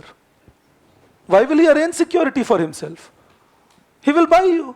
He will buy the police and then exploit the people. You want that business model to prevail in India? जब तुम ये कह रहे हो 25 करोड़ जो, देखो अपनी बात को सुनना, कभी कभी खुद को लाउड सुनना चाहिए कि मैं क्या बोल रहा हूँ। जब तुम कहते हो 25 करोड़ रुपया लगाकर इंडस्ट्री लगाने वाले अपने लिए सिक्योरिटी क्यों नहीं खरीद सकते, वो सरकार से सिक्योरिटी क्यों मांगेंगे, तो फिर वो सरकार को ही खरीद लेंगे ना। यही तो होता है हमारे देश में। वो सरकार से सिक्योरिटी नहीं मांगते, वो सरकार को खरीदते हैं। तुम कितने क्यों हो भाई, मैं ये फैक्ट्री लगा रहा हूं, तुम मेरा ध्यान रखना। इससे क्या होता है, लेकिन अब उनको कॉन्फिडेंस हो गया कि सरकार मेरे साइड है, तो वो लोगों को एक्सप्लॉइट करते हैं। तो तुम और मैं जो शरीफ लोग हैं इस देश के, वो सपने में भी 25 करोड़ की इंडस्ट्री हो भी पैसा तो भी नहीं लगा सकते, क्योंकि हमें सरकार खरीदना नहीं आएगा। तो कौन इंडस्ट्री लगाएंगे फिर? जो बिगड़े हुए हैं, डकैत हैं अंदर से। इसी को तो हटाने की चर्चा हो रही है पिछले 2 घंटे से। यही तो सिस्टम बना हुआ है हमारा। उसी को तुम कह रहे हो क्यों नहीं खुद, अगर मैं खुद ही अपनी प्राइवेट मिलिशिया खड़ी करूं, तुम ये कहना चाह रहे हो एक सिस्टम में। That is what personal protection is, no? That I should have 100 guards armed. कौन ऐसा खड़ा कर सकते हैं? मैं और तुम कर सकते हैं। अगर हमारे पास, हम बैंक से लोन ले सकते हैं, पीएचडी हूं, पढ़ा लिखा हो सकता हूं, उस बेसिस पे बैंक मुझे 25 करोड़ लोन दे देगी, मैं एक बिजनेस शुरू कर सकता हूं। आर्म्ड गार्ड्स कहां से लाऊं भाई? और अगर ला सकता हूं तो मैं तो फिर खुद ही फिर धुरंधर हूं। फिर मैं बैंक के पास भी क्यों जाऊंगा? मैं तुम्हारे पास आऊंगा, कहूंगा पैसे लगाइए, दोनों मिलकर लगाते हैं, मिलकर लूटेंगे, चिंता की कोई बात नहीं है, 70 साल से ये देश ऐसे ही चल रहा है। तो ऐसी बातें सोचना भी मत। इसी को हटाने की बात हो रही है। जो अपनी प्राइवेट मिलिशिया खड़ी कर ले, सोच के देखो एक बार, सब अपनी अपनी प्राइवेट मिलिशिया लेके खड़े हो जाए, 20 इंडस्ट्री और 100 लोग सबके पास गन के साथ। ये स्टेट थोड़ी चाहते हो तुम। किसका काम है प्रोटेक्शन देना इस कंट्री में? तो फिर गवर्नमेंट क्यों अब्सॉल्व करे अपने आप को प्रोटेक्शन देने से? मतलब गवर्नमेंट पर चमत्कारी करे, अमीर अपने लिए प्रोटेक्शन खरीद ले, जैसा कि शहरों में ऑलरेडी हो रहा है। किसी भी सोसाइटी में जाओ, जहां मैं रहता हूं वहां भी तुम देखोगे, आओगे कभी, आया मेरे यहां, मैं दिखा दूंगा तुम्हें, तो वहां भी 40-50 गार्ड होंगे, हर जगह फोन पे बात होगी, सर इनको भेजें अंदर, सर इनको भेजें अंदर। तो वो थकते थकाते आओ और उनको हम पैसे दे देते हैं सब सोसाइटी वाले, और वो करीब 150 से भी ज्यादा ही हैं, 100-150 लोग हैं, वो रहेंगे वहां। तो अमीर खुद को प्रोटेक्ट कर लें, गरीब को मैं प्रोटेक्ट करूंगा नहीं, टैक्स लेकिन ले लूंगा सबसे। इसके लिए थोड़ी है सरकार। सोच के देखो, गवर्नमेंट's job is to maintain law and order. So if I am rich or I am poor, if I am coming to you and telling you that somebody is extracting money from me, threatening me with an extortion tax, it's your duty to protect me. You can't tell me go and hire your private militia and please protect yourself. Next time I will hire my private militia, I will kill 5 people and I will say you said so. This fellow had come to extract money from me, I killed him. And my lawyers, because I am a 50 crore person now, my lawyers will prove it in the court that I acted in self-defense. सपने में भी मत सोचा करो ऐसी बातें। मैं तुम्हें बता रहा हूं कि अमीर को खुद को प्रोटेक्ट करना चाहिए। अमीर तो खुश हो जाएंगे ये सुनकर कि अब आया मामला मेरे पास, अब मैं दिखाता हूं गुंडागर्दी होती कैसे है। यही समझा रहा हूं, यही तो इंडिया के अमीर करते हैं। गांव में जमींदार है, लठैत रहते हैं उनके घर में। क्या कह रहा हूं मैं, मेरे भी घर में है। तो वो लठैत क्या है भाई? क्योंकि सरकार एब्सेंट है। सरकार बोलते हैं अपने आप को बचा लीजिए आप, लेकिन पुलिस भी उन्हीं के फोन कॉल पे है। वो अगर एक बार फोन करेंगे पुलिस गांव में आ जाएंगे। तो ये आपको समझा रहा हूं, आप कभी भी लॉ एंड ऑर्डर को मार्जिनलाइज मत होने दीजिए। You should never speak a language where you should say that people should develop their own protection. Then you are creating the wild, wild west of 1840s America. Everybody used to have their own protection. Rampant killing on the street. So never even dream of that thing. We need governance. We need to make sure government protects people and gives them security, and that for that you need governance reforms. All right, always keep it like that in the mind. Okay. Now, you write below that, one more line. I'll just quickly answer a few things here. There is one question I see, that import tariff on laptop delayed, but import duty can give a security to Indian industries to grow and reach inflection point. Now, this is what I'm trying to explain to you. ये theoretically कहा जाता है that for few years you protect people, and then they will become strong, and then they will be able to compete with the world. But unless you don't give people a sunset clause and tell them we are protecting you for 2 years or 3 years, and then we won't protect you, you won't be able to bring this change. Now you will say, yes sir, so let's protect them for 3 years. You can't do that in a democracy, because these same people will then come back to you and lobby with you that keep protecting us. Otherwise it's a question of all the workers working for me, and my industry will shut down. And now you are a worried minister that if you take action and remove import duty, you will be branded as pro-rich and pro-foreigners. So you can't do that in this country. And again I repeat, we have been there, done that. यही सब सोच के तो protection दिया था 70s और 80s में. नतीजा क्या निकला? तो inefficiency निकली. I hope Parth you could get that point. And there is another question I see, that if import duty is reduced or increased in finished goods. Reduce import duty everywhere, but in reality the government increased import duty in the recent past. And one more question I have, that what is dealership network?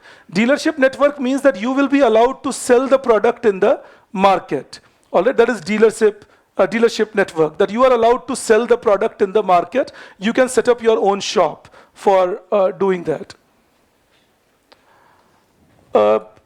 Okay, I'm asked one more question, that there will still be inflation, because as supply picks up, employment will pick up, and there may be a lag in supply picking up.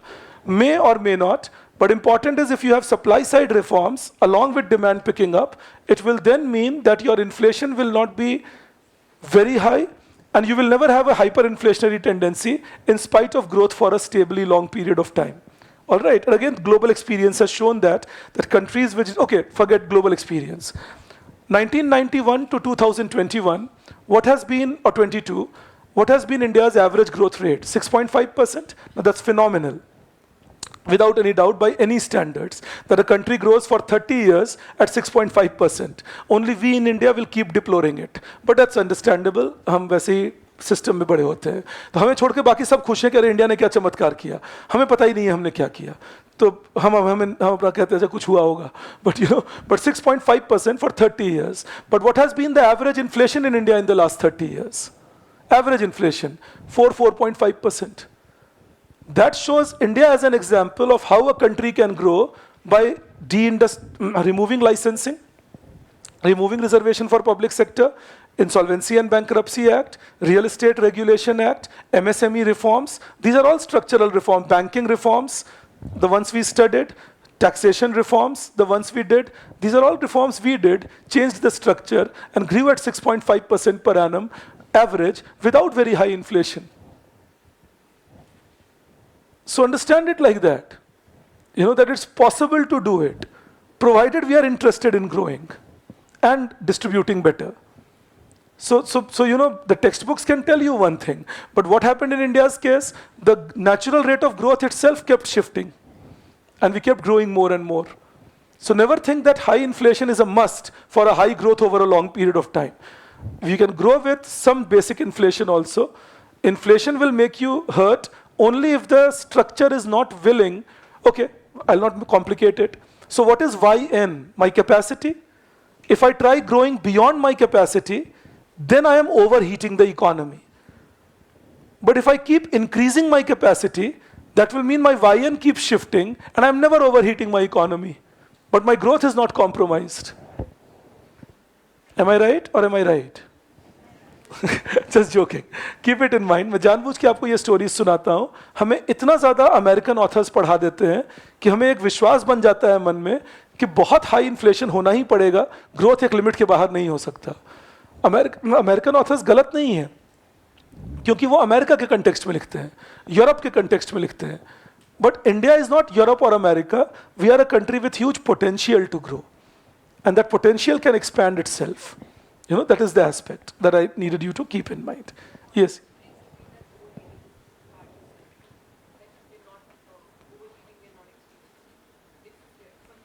I said that if your YN keeps shifting, then you can keep growing without overheating. What is overheating? When you are growing much beyond your capacity, and then your capacity to grow will be compromised, but your inflation will keep rising because the demand will keep rising. Just to give you an example,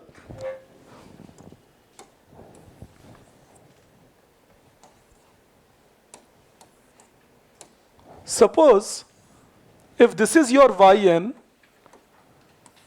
and you are already here,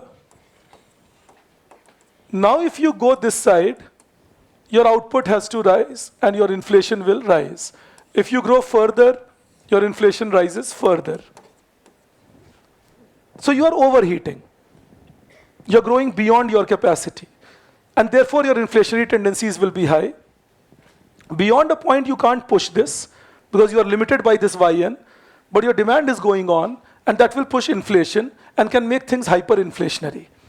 That is why we say that in a boom period, I hope you would recall boom, recession and all discussion I had done with you. So in a boom period, we go for contractionary policy to control the boom, to stop overheating. I hope you would recall that.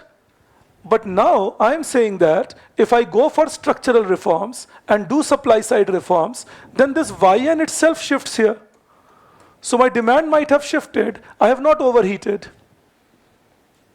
And then I do further structural reforms and so as long as it is possible for me to keep doing these reforms and keep improving my capacity, अब सोच के देखिए, मैं जानता नहीं हूँ आप visualise कर पाएंगे या नहीं, मेरी तरह नहीं कर पाएंगे क्योंकि मैं बुढ़ा हो गया हूँ इकोनॉमिक्स पढ़ते पढ़ते और पढ़ाते पढ़ाते. सोच के देखिएगा कभी. Our villages not very well developed. 65% of India lives in rural areas. Our agriculture not doing so great. 46% people involved in agriculture. And then India is the 5th largest economy and a massive economic power to talk to and a lower middle income country. Imagine the day we start developing our rural areas, our semi-rural areas, educating all our people, giving them functional literacy, allowing them to get jobs properly, develop manufacturing growth in India. What a massive power we have the potential to become. जब ये सब नहीं है और इतनी बुरी हालत में है, तो हम वर्ल्ड के फास्टेस्ट ग्रोइंग इकोनॉमी है और फिफ्थ लार्जेस्ट है. जब ये होने लग जाए, तो आप सोचिए हम क्या बन सकते हैं. So ये मैं आपसे बोलता हूं हमेशा. That is my vision always here. That that India is what I would like to see before I go up there. कि वो बेहेमौत देखना चाहता हूं मैं. Something like that $50 trillion economy, $60 trillion economy, leading the world with all engines firing. That is what India has the capacity to become, and that is what we should become. और जो हम में पढ़े लिखे हैं, केपेबल हैं, उनका तो एक एक मिनट लगना चाहिए इंडिया को वैसा ही बनाने में. ऐसी मेरी सोच है. आप डिसएग्री कर सकते हैं. मैं नारायण मूर्ति जी की तरह गाली खाने को तैयार नहीं हूं, बट मुझे हमेशा यही लगता है कि एक एक मिनट लगना चाहिए कि वैसा ही इंडिया बनाएंगे, क्योंकि कैपेबिलिटी है इंडिया की. वो नहीं होती तो अलग बात थी, but we have that massive capability. इसलिए मैं बार बार मेरे एक अंग्रेज दोस्त को डराया भी था एक बार. वो मुझे गिनवा रहे थे, तुम्हारे यहाँ 19% इलिटरेसी है, तुम्हारे यहाँ इतने सारे लोगों को न्यूट्रिशन नहीं है, तुम्हारे यहाँ इतने लोग गाँव में रहते हैं. मैंने कहा सोचो, तब हमारी इकोनॉमी तुमसे बड़ी हो गई है और तब हमारी इकोनॉमी फास्टेस्ट ग्रोइंग है. हमारे लोग तुम्हारे यहाँ जाके प्राइम मिनिस्टर बन रहे हैं. जिस दिन हम लोग ग्रो कर गए ज्यादा, तुम्हारा क्या होगा? तुम्हें तो डरना चाहिए ये सोच के. और शायद मैं उनको बोला, we took a jibe, we are friends so we can take jibe. वो भी जाइब ही ले रहे थे मुझ पे. मैंने कहा शायद यही डर था तुम लोगों में, इसीलिए पार्टीशन इस तरह से किए कि इंडिया को सेंट्रल एशिया से ना मिलने दिया जाए. That was the whole idea of partitioning. Because if India would be connected to Central Asia, then Western Europe is in deep trouble. So understand that. So they partitioned us in that manner, that they can keep us away from massive market size.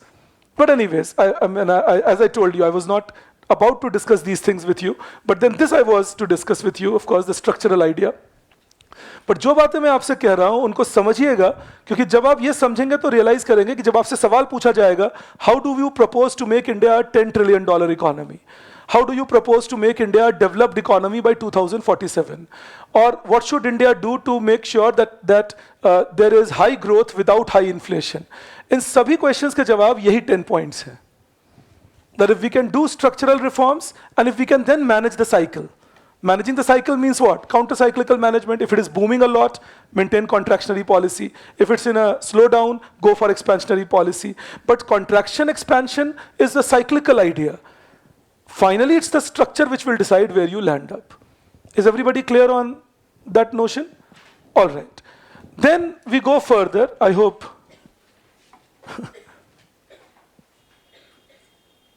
Okay. आपके दोस्त मुझे पूछ रहे हैं आप कौन सी society में रहते हैं. मैं नेक्स्ट आईएएस में ही रहता हूँ. मुझे ऐसा फील होता है कभी कभी, सुबह 7:30 से लेकर रात को 9 बजे तक. अभी तक मेरे घर के स्विचेस भी मुझे क्लियर नहीं हुए हैं पूरी तरह. Okay, now you give a heading, right further. See, if by chance I missed any of your questions, I'm asking the online people. If by chance I missed any of your question, please ask me on the Telegram. Right now I feel I have answered all, but in case I've missed something, please do ask. All right, let's see this then. You write below that, change the paragraph. In spite of lack of structural growth, in spite of lack of structural growth, service sector grew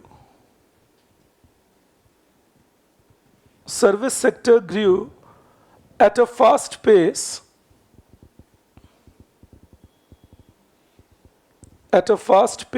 in India due to following reasons.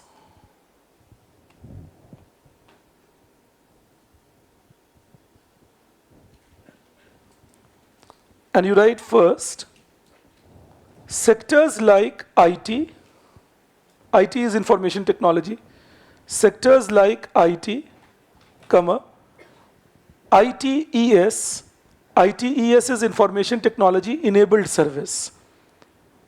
So sectors like IT, ITES, comma, finance, etc. do not need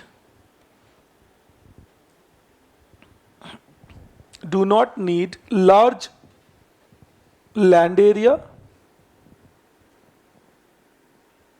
or very high labor force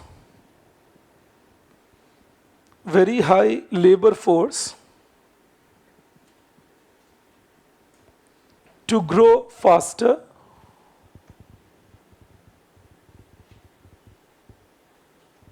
Therefore, lack of input market reforms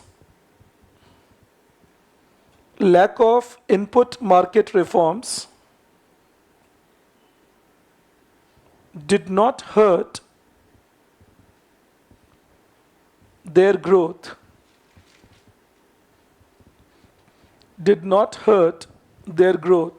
Second, you write, India's liberalization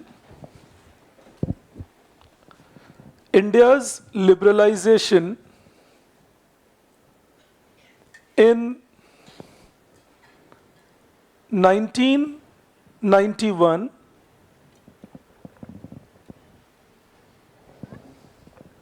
opened up India's liberalization in 1991 opened up foreign markets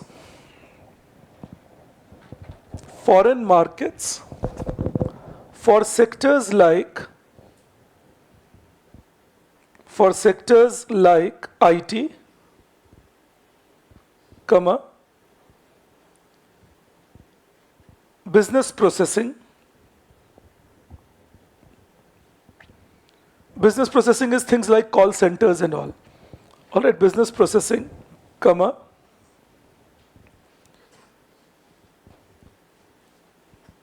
legal consultancy,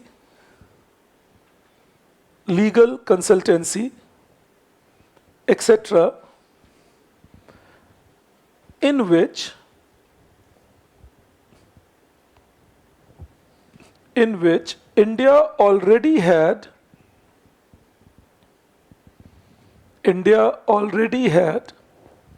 a well-established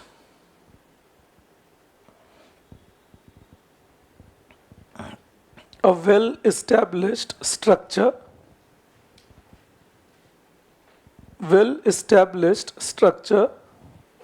with trained workforce. Like, English speaking people, that was big advantage of India as we liberalized, because we had good enough pool of people who could speak English, who could participate in IT, business process outsourcing, call centers, knowledge process outsourcing, these kind of industries. And we also had large pool of people eager to learn English. That's equally important. कि अंग्रेजी सीखना हमारे यहाँ बहुत जबरदस्त एक बात होती है, तो लोग तैयार भी थे कि हाँ मुझे ट्रेन कर दो, मैं और थोड़ा एक्सेंटेड इंग्लिश बोलूँगा, तो मैं कॉल सेंटर में काम करूँगा, ये सब सीखने को तैयार हूँ. तो उस केस में there was no dearth of workforce. We started getting that very quickly in our country. Remember, East Asians could not do that because they were not trained to speak or converse in English as what we had been. And again, they didn't have as much of a background in knowing their market. So we were already known to all that. Okay, you can take the next thing in that. In the same thing you write, third point, liberalization of telecom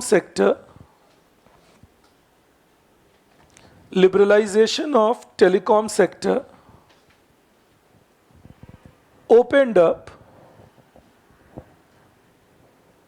multiple services multiple services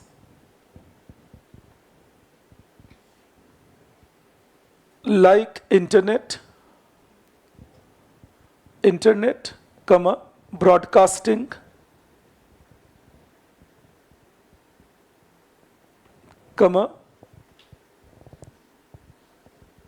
entertainment, etc., leading to high growth.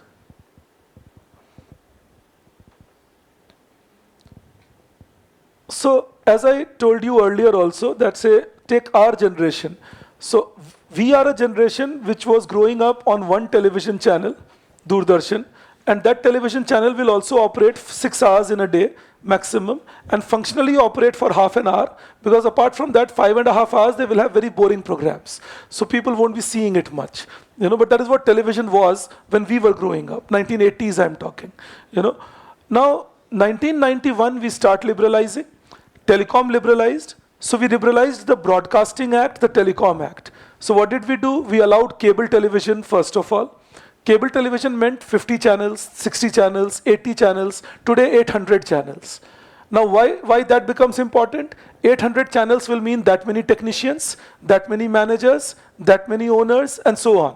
You understand that? So new employment sources, new source of income creation, and business creation. Also, then gradually cable became important in India. Then as telecom kept evolving, internet happened in India. So with internet happening, earlier the internet was confined to the laptop or the personal computer. Then with smartphones, we start having internet on the telephone, which means now that huge dispersal of internet connection in India, which also gave rise simultaneously in broadcasting to dish antenna revolution or direct to home broadcast, DTH बोलते हैं जिसे. All right, direct to home broadcast. So cable television, followed by direct-to-home broadcast, in between internet revolution. And by 2008, the smartphone was made, and then Netflix, growing at a global scale, and as Netflix grows, then you have an Amazon and a Hotstar and so on and so forth. So the OTT revolution. So what does it do? Entertainment, internet, telecom, and broadcasting, all intertwined with each other. I mean, you can't imagine one without the other. They have all contributed to each other's growth. You understand that? 20 साल पहले कोई थोड़ी सोचते थे कि कोई Spotify भी होंगे. But it has become a household name. और people will play games. कल मेरे जो younger son है, उनके रूम से तरह तरह की आवाज़ आ रही थी. हा हा हु ओए मार दिया. तो मुझे लगा रात को बेचारा क्या पी लिया पता नहीं. घर में तो ऐसा कुछ रखा नहीं. तो मैं ऐसे ही उनके रूम में घुसा. मैंने कहा किससे बात कर रहा है? दोस्तों से? मजाक कर रहा है? कहता नहीं, भैया के साथ कनेक्टेड हूँ, हम लोग फीफा खेल रहे हैं. So this is something that मैं अपने भैया के साथ connected होने की सोच ही नहीं सकता था ऐसे. That is how world has changed. That वो अपना video game खेल रहे हैं आपस में and they're connected over the distance because my elder son is in a hostel. तो वो connect होके खेल सकते हैं. That's entertainment because of internet connected by mobile telephony. You understand that? So this is the way India has grown. और इन सब के पैसे लगते हैं. तो GDP growth में contribute कर रहा है ये. इनकेस आपके मन में आया अच्छा सर ने अपने परिवार की कहानी सुनाई, नहीं, मैंने अपने खर्चे की बात बताई आपको जो दोनों साइड से मेरा हो रहा है. मैंने दोनों को बोला होगा ठीक कर रहे हो तुम दोनों. But anyways, that's just for laughing purpose. But important thing I'm trying to drive home is that is solidly contributing to GDP and we may not even actually absorb it that it's contributing to GDP. हमें लग रहा था ये सब हो ही गया ऐसे ही. यहाँ तो लोग एम्प्लॉयड होंगे ही नहीं. तभी जब कोई कहते हैं ना इंडिया में एम्प्लॉयमेंट नहीं है, ये सब कौन चला रहा है भाई? कौन टेक्नीशियन है इसके पीछे? कोई काम तो कर रहे हैं फिर इन चीज़ों में. So you have to understand that again I repeat, employment is getting generated but for very specialized set of people at a very higher end. So that is why GDP growth is visible without employment on the ground, which we are calling jobless growth. I'll teach you jobless growth separately, but which we are calling jobless growth in India. That GDP is rising fast, but jobs are not growing at the same pace. The employment elasticity of GDP growth is very low in India. But that is what is happening, that today, and it's a normal thing. मैंने आपको जो story सुनाई, ये आपके लिए भी normal बात हो सकती है, everyday की बात हो सकती है, कोई video call पे बात कर सकते हैं, कोई अपने घर से रोज connect हो सकते हैं. But आप सोचिए ये सब GDP involved है इसमें. All this means some GDP growth happening based on telecom, internet, entertainment, broadcasting, all connected to each other. You know, one without the other not imaginable. And all this is a product in the last 20 years. It was not there 15 years back, 17 years back. It was just not there. You know? Okay. You then write the next thing up. You wrote 3 points? Yeah, you write the fourth one. Many state governments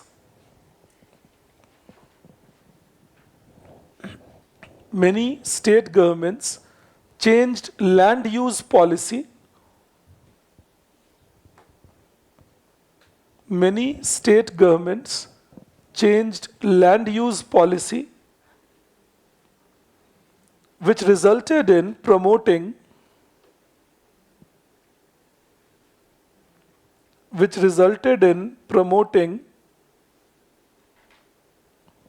real estate sector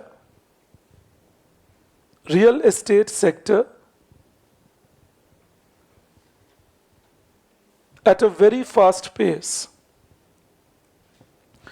Real estate is property dealing, trading in property, developing townships, developing multi-storied buildings and selling them to the people. Now that's massive increase we have seen in the 90s in India, and then thereafter 2000s and 2010s we have seen that happening because many state governments started changing their land use from leased land to freehold land. I hope you would recall this was a story I had told you once earlier also. Leased land means I've given you land up to for next 99 years or 67 years. But freehold land means you pay a small fee and the land is entirely yours. Many state governments said that you pay a small fee and you can convert the land into entirely your land. Now many people started paying that fee, converting the land into a freehold land and doing massive construction on that land and then selling it to others. And that was real estate business in India, which grew it is a metamorphosis we have seen in it. आप सोच के देखिए, India में multi-storied building 1991 के पहले सिर्फ मुंबई और गुरुग्राम में allowed थे. No other city in India. 1985 के पहले सिर्फ मुंबई में allowed थे. Apart from Mumbai, no other city in India had multi-storied building. There'd be single floor, double floor, maximum 2 floors. Then Gurugram allowed it, multi-storied building. So societies started developing. And then looking at Gurugram's success, the others started allowing it. So you have a formation of a Navi Mumbai, or you have the development of a Noida, and so on. So all these places got established post this change that I am talking to you. And that's massive real estate business that grew in India. Again, service sector. Next, you write, next point. Very high growth in both internal and external trade. Very high growth in both internal and external trade after the policy of liberalization. I repeat, very high growth in both internal and external trade after the policy of liberalization due to increase in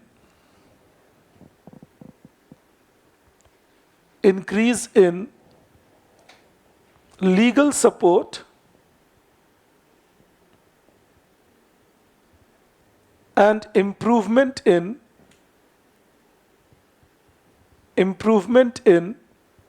ease of doing business.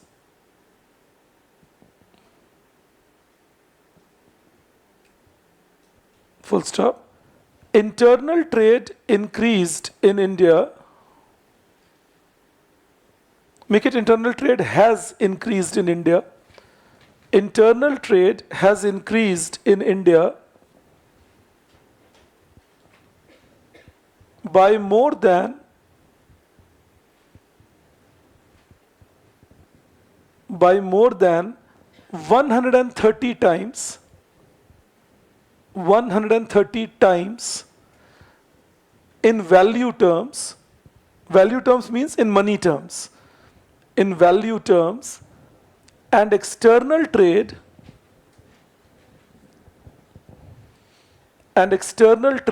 has increased by more than 90 times, 90, by more than 90 times. Okay, I'll tell you something here. External trade will make it easier for you to understand. We were exporting goods and services worth $6 billion in 1991. $6 billion.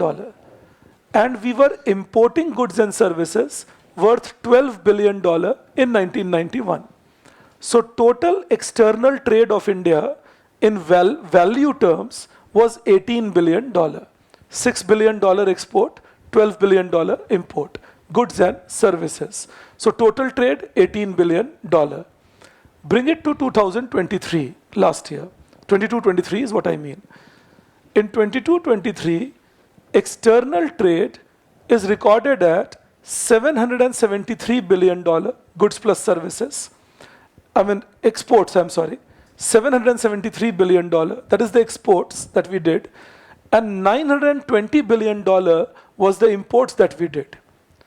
So together, they add up to around $1.65 trillion. That is where we were. Now, $1.65 trillion. That is, if you compare it to $18 billion, that's a 90 times increase. In nominal terms, of course, but imagine 90 times even in nominal terms is a massive increase we have seen. All right, that is the aspect. In fact, my first brush with India's export possibilities was in 1994, and as my third year paper that I was studying. And in those days, we were exporting around $10-12 billion. So again, $773 billion is more than dreamlike within 27-28 years. And that when our manufacturing has not done well to be a world-class manufacturing. मैं एक deflating data देता हूं आपको मदद मिलेगी मेरी बात समझने में. जिस समय हमारा एक्सपोर्ट $6 बिलियन था ग्लोबल सिस्टम में, when we were exporting $6 billion, Chinese were exporting around $20 billion at the same point of time. We were exporting $6 billion, they were exporting $20 billion. They had liberalized by then, and they were globalizing and they were exporting more. So they were ahead of us, but they were exporting around $20 billion. Now today our export has reached $773 billion, goods plus services. Chinese export is ranging around $5 trillion. तो जितनी हमारी GDP नहीं है, उसके 1.5 times वो export करते हैं. तो इतने मैसिवली उन्होंने पीछे छोड़ा है हमें पिछले 10-15 साल में, जो हमें कैचअप करना पड़ेगा if we want to remain relevant in the system. The point is just that जब कोई आपको बहुत पीछे छोड़ देते हैं, आप irrelevant हो जाते हैं उनके लिए. So if we want to be relevant, we will have to do that catch-up process to make sure that we are not left behind massively. Maybe the good news for us is that they have peaked and they are coming down in their growth process, in their export possibilities. We have not yet peaked, so maybe we will peak better and we can do things better. But that is the only hope right now that we can have, to put all energy that we have in doing better equitably. With China, they have two Achilles heel, if I can use the word. One is their lack of democracy. So their lack of development in Northwest is at the moment ignored. Whether you talk about Xinjiang, whether you talk about Tibet, they have not developed these places very well, and people at least are not that free in these places. Mainly it's the southern and eastern China, especially southeastern China, nearer to Hong Kong, Macau, and otherwise Guangzhou, and so on, or Shenzhen. These are the developed places of China. They're all southern and eastern China, especially near the Pacific Sea belt that you would see. So that is one problem that they have. They have not yet grown north and west. And the second challenge that they have is that their lack of democracy has meant that a lot of their trouble in financial sector is not getting revealed at the moment, but it does exist, as reflected by, say, a collapse of Evergrande, or reflected by collapse of some of the banks in China. So they have an issue over there, but they are able to hide it because of the command and control mechanism, but that itself becomes the dangerous part. Because if you have an issue and you hide it, then the expansion of that trouble can become your implosion point. अगर एक दिक्कत है तो उसको बताना ज़्यादा ज़रूरी होता है. यही डर मुझे कभी कभी hero worship of a leader in a democracy में भी लगता है कि आपके सराउंडिंग में जितने लोग हैं, अरे सर मैसिव, सर शाबाश, सर शानदार, उसमें किसी ने बाई चांस कह दिया सर लेकिन मुझे लगता है ये बात गड़बड़ होगी, निकालो इसको, तुम बताओ क्या कह रहे थे, सर मैं तो कह ही रहा था ये बात होगी, कैसी बात करते हैं, कैसे नहीं, आपने कहा होगी. So this is a challenge we have. Somebody got to be the naysayer, especially because then you become the king without clothes.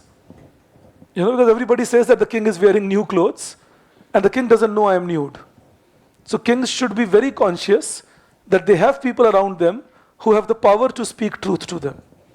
That, sir, this is a challenge here. It's not going to happen. Let's wait and watch, and so on. So if we can do that, then we are in a much better shape. But I hope we will. But that is a trouble. Sometimes I feel troubled क्योंकि हम इतने अच्छे लोग हैं भारत में कि हम जिनको प्यार करते हैं बस उनके लिए पूरा समर्पण भावना रख लेते हैं कि अरे मैं तुमको प्यार करता हूँ, अब तुम कुछ भी करो, तुम जैसा मर्जी चलाओ, जो मर्जी करो, हम तुम्हारे साथ हैं. और अगर किसी से तिरस्कार करते हैं किसी के प्रति तो वो भी पूरी समर्पण भावना से करते हैं. अब तुम कुछ अच्छा भी करोगे मैं तो गाली ही दूंगा तुम्हें, मैंने डिसाइड कर लिया है. That becomes a trouble point because then we lose the benefit of being a democracy. Remember that. The biggest benefit of being a democracy is growth based on debate. And debate understood by all. You know, that is what we need to know. आप में से कुछ लोग GS पढ़े होंगे, पढ़ते हैं next IAS पे. आप कभी भी अभी देखेंगे जो मेरे बेस्ट फ्रेंड हैं नेक्स्ट IAS में, one of the best friends तो मेरे अच्छे दोस्त बहुत सारे हैं, but one of the best friends Ayaz sir, वो और मैं बहुत बातें अलग अलग बोलते हैं, लेकिन इससे हमारी दोस्ती पे कोई फर्क नहीं पड़ता क्योंकि हम दोनों जानते हैं कि हम दोनों पढ़े लिखे लोग हैं. तो एक दूसरे की इज्जत करते हैं, डिसएग्री कर सकते हैं, उस पर कोई रुकावट भी नहीं होनी चाहिए. We can choose to disagree with each other, but we agree on 80-90% of the points. We keep those agreements.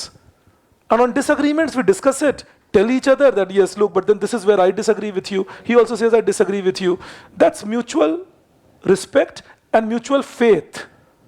That's democratic. Democracy goes away अगर एक आदमी ने बोल दिया भाई ये सरकार ने अच्छा काम किया है, अरे ये तो भक्त है, कितना पैसा दिया तुम्हें बीजेपी के IT सेल ने. ये डिसबिलीफ कि कोई आदमी अपने मर्जी से कुछ अच्छी बात भी बोल सकते हैं, और किसी ने अगर कह दिया ये सरकार ने गलत काम किया, तुम पाकिस्तान चले जाओ. क्यों जाए पाकिस्तान, यहीं रह के बात करेंगे. So this is what I am saying, that disbelief hertz the nation more. So democracy is all about debating, coming up, being criticized. That's not a problem. I was hearing Raghuram Rajan in one of his interviews, and he said that there was a meeting where, meeting means a program actually, where he was there, and there were 4 other people along with him. He said Isha Jaj Ahluwalia was there, and even Isha Jaj ma'am had said this to me in the past, so I believed him when he was saying this. So Isha Jaj Ahluwalia was there, and he said that Montek Singh Ahluwalia was there, and there was one more person he named. He said 4 of us were there among 5 people, and he said 3 among us scathingly criticized government policies about what has the government done and why they are doing it wrong and how this should not be happening and so on. And he said the 5th person in that debate was Manmohan Singh ji, and he was the prime minister at that time.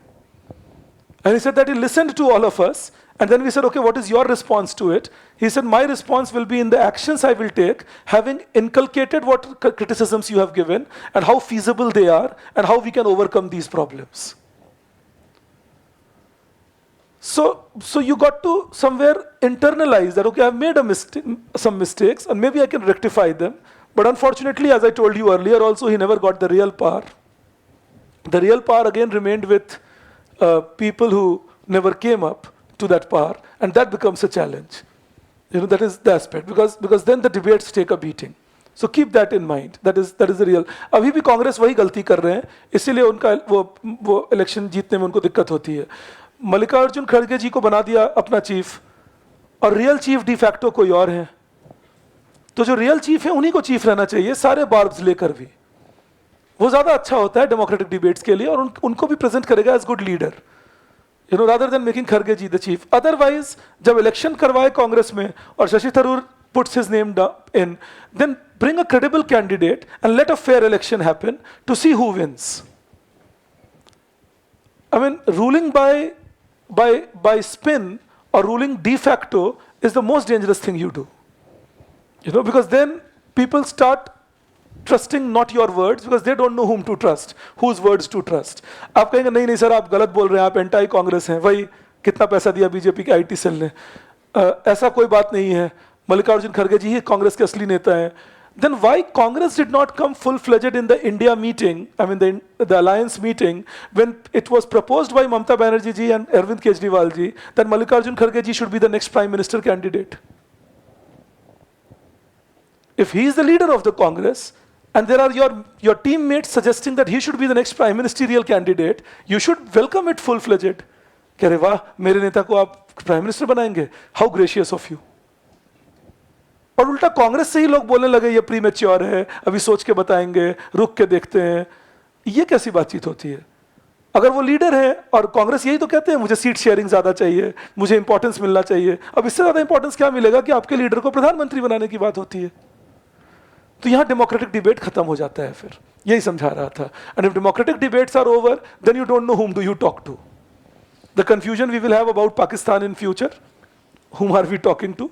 So this is the challenge that one has about India. Since I told you China's challenge, I thought I should tell you India's challenge, that we need more democratic debates in the country so that policy is well discussed rather than either accepted wholeheartedly or rejected wholeheartedly. Policy becomes better only when there is a nuancical debate, among people. Okay. Now, you write below that one more point on why services could grow better. Rise of, this is the next point I'm saying, rise of income levels in the economy, rise of income levels in the economy,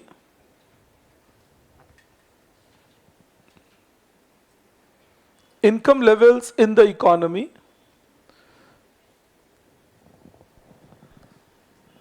led to higher demand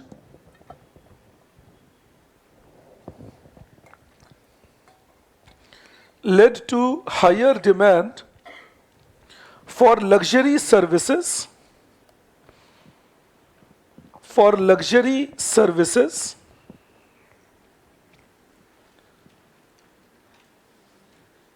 and therefore high growth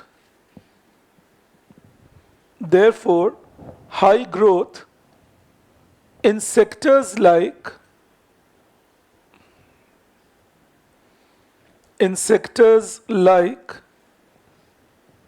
beauty salon,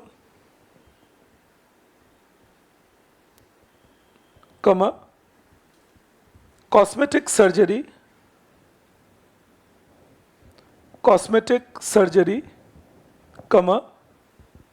coaching institutions, etc. Remember, I deliberately did not use the term education or healthcare. It's not entirely education and healthcare. There are specific sectors within it which are luxury oriented, and they have grown heavily. I mean, you look at the growth in number of institutions providing you coaching, or look at the growth in number of institutions giving you cosmetic surgery, and number of clients that they are achieving now. The point is that cosmetic surgery has been there in this country for very long, but now it is becoming kind of an everyday thing. That people are choosing it. कोई अपने बाल नए ले आते हैं, कोई अपना मोल हटा लेंगे, कोई अपना नाक चेंज करा लेंगे. तो वो changes अब हमारे यहाँ tremendously establish हो रहे हैं because of it becoming scaled up. And same thing applies on, say, beauty salons, spas, and same thing on coaching industry, and so on. So this is where, again, service sector growth has been registered all across. So these are all factors leading to high service growth in India. I again repeat, which again is something that is good. I'm not saying it's bad. The challenge it creates is that we have ignored the role of manufacturing in the whole process then. So I'm doing this analysis with you. You write implications of service-led growth in India. Implications of service-led growth in India. I will discuss gig economy with you, Karan, when I'm discussing labor market, but gig economy is a byproduct of the growth that we are having. I will discuss legalizing of MSP. Mahendra, you will have to wait till I get into agriculture. Ritu, if you could just look into the recordings again for export-import data, or you leave a message for me, I'll reply on Telegram. Yes, Americans have not yet peaked. I can tell you that, Vasundhara. In fact, even Americans are mistaken that they are not doing well. But if you look at American economy growth, and if you look at the way they are establishing the market value they are creating, I mean, they are sitting on what is called FANGs. You know, Facebook, now Meta, of course, and Alphabet, and Amazon, and Netflix, Google as a subsidiary of Alphabet, you know, and then things like NVIDIA, you know, Microsoft. तो ये सारे जो major companies हैं जिनकी valuation बहुत high है, ये सब तो अमेरिका में है. तो जब ट्रम्प बोलते हैं let's make America great again, I mean, again is a misnomer. They are already doing pretty well for themselves. Their economy is a $25 trillion economy with 300 million people. That's almost a $70,000 per capita income economy. Well, Chinese are a $19 trillion economy with 1.4 billion people. They are a $14,000 per capita income economy. They are nowhere close to Americans in per capita terms. They are 5 times lesser. Soft power of America dominates still. You know, you look at the queue in front of Visa Office of America and Visa Office of China, and you will get the answer. वो soft power है. आप किसी से पूछिए कहाँ migrate करोगे, America या China? Answer बहुत obvious होगा कि कहाँ migrate करेंगे. You know, तो वो जब तक ये changes नहीं हम लोग लाएंगे तब तक थोड़ी, I mean, Chinese can be a very big pushovers, but that doesn't mean Chinese are at the moment dominant or going to dominate much of it. Yes, if people look at it with a prism of anti-Americanism, then they will say, नहीं नहीं नहीं हाँ, China will be a major challenge. America में ये कहानी क्यों शुरू हो गई है? Because Americans are smart enough. They know that they can't wait for the Chinese to start breathing down their neck before they start changing.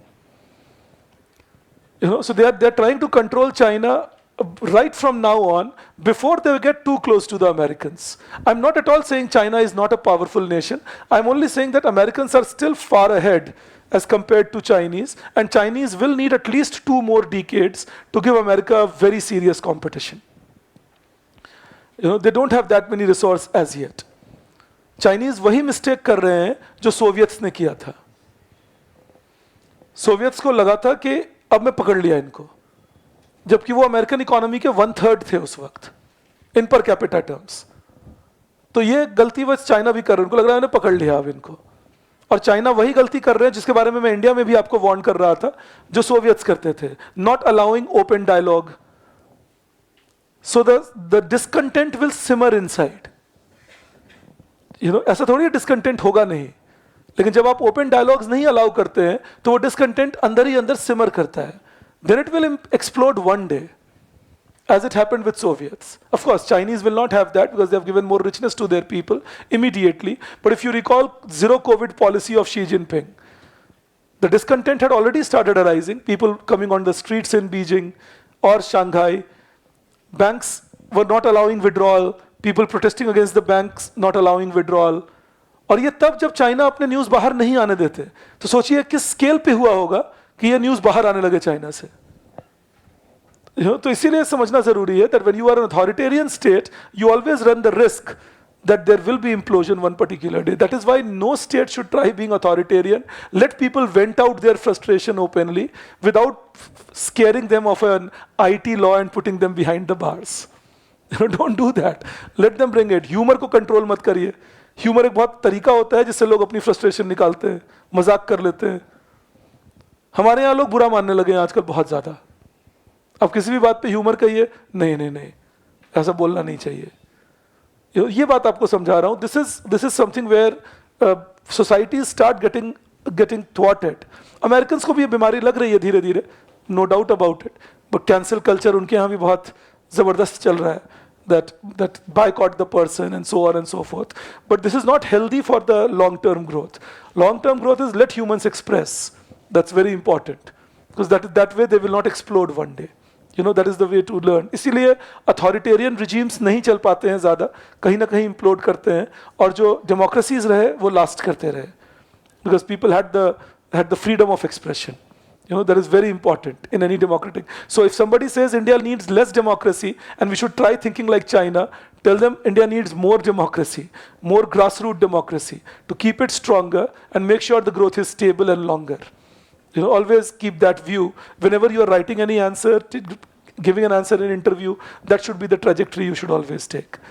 Okay, now you write within that, in implications of service-led growth, you write yes, yes.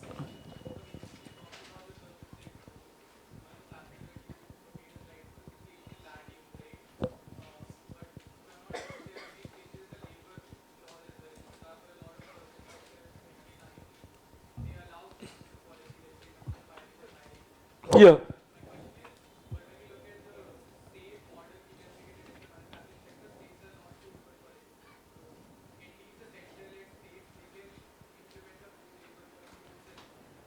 No, in IT what happened, or in many other sectors in services, the contractual labor has been hired. All right, in IT we allowed that. And they don't come under Industrial Disputes Act, because Industrial Disputes Act is for commodity manufacturers. And they are service people.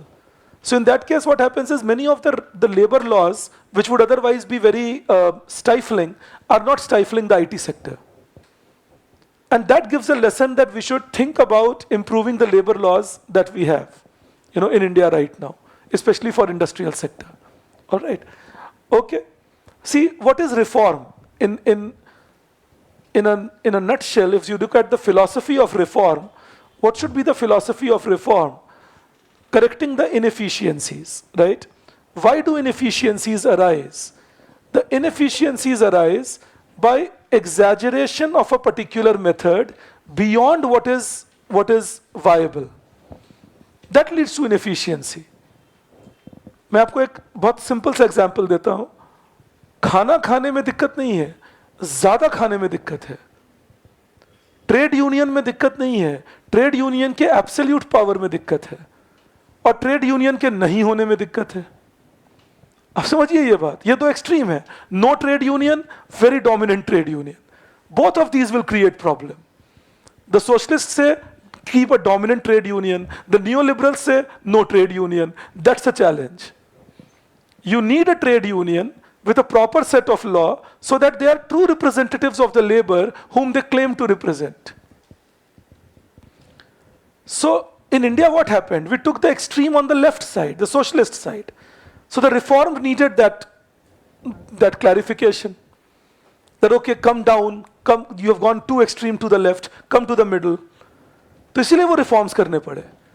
Licensing हटानी पड़ी, reservation for public sector हटाना पड़ा, public sector को compete करना सिखाना पड़ा. ये सारे क्यों करने पड़े? क्योंकि हमने एक एक्सट्रीम लेफ्ट पोजीशन ले लिया था. तो बोले इधर आओ भाई, तुम ज्यादा चले गए हो. अब अगर हम एक्सट्रीम राइट पोजीशन ले लेंगे, no trade union allowed and only market based decision making, government will not have a role to play, तो ऐसा लाना पड़ेगा जो अमेरिका में कोशिश चल रही है. That bring the government back in picture.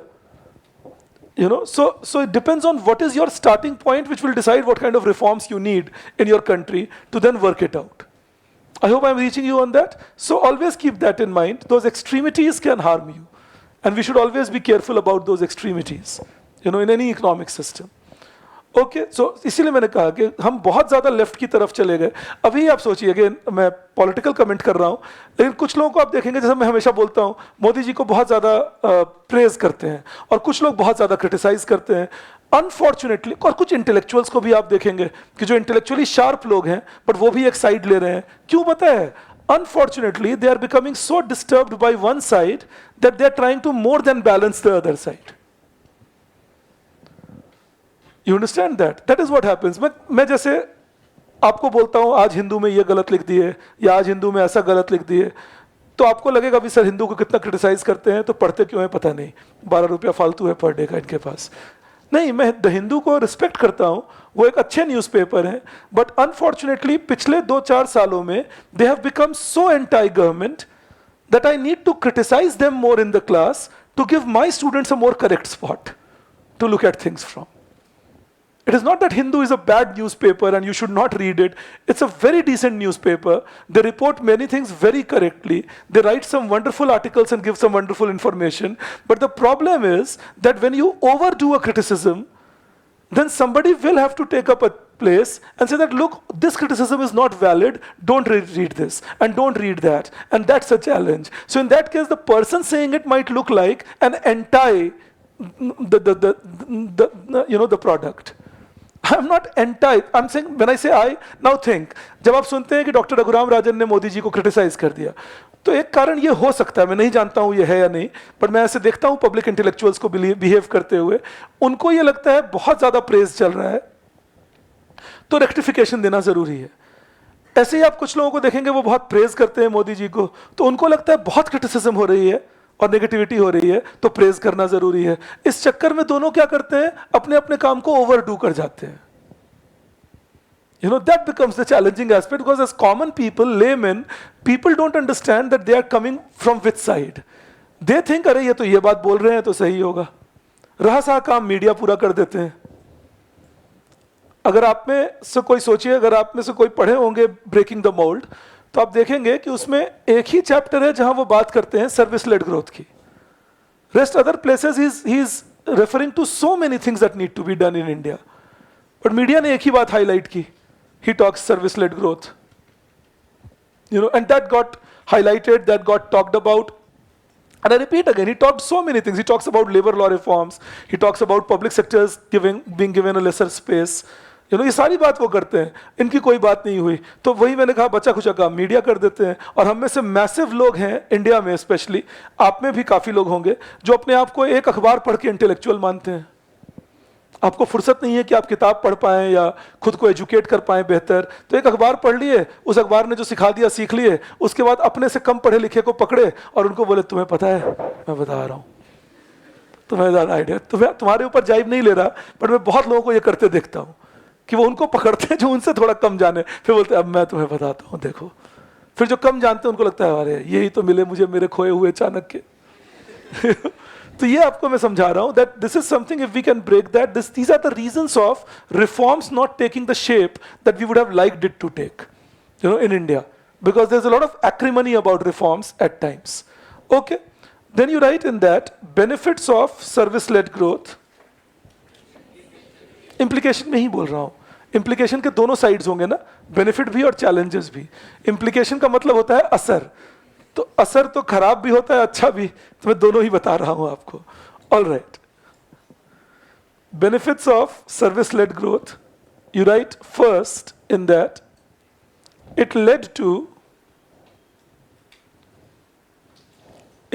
to very high increase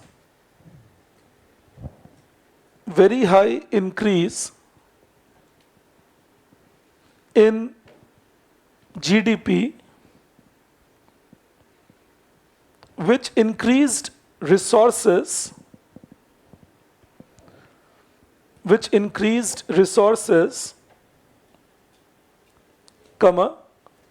and government's capability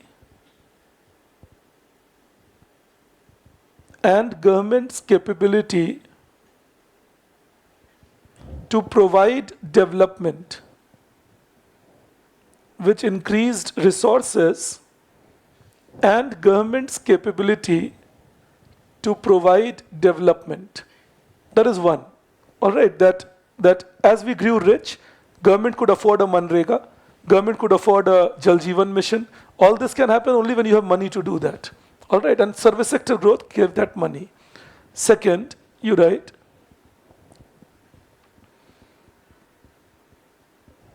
it has increased export revenue.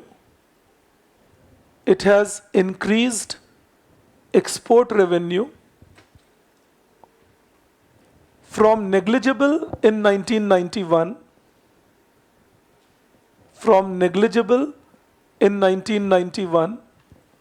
to $323 billion, $323 billion by 2023. That was last year. All right. So from negligible to $323 billion, that's India's exports of services. Then you write next. It has restricted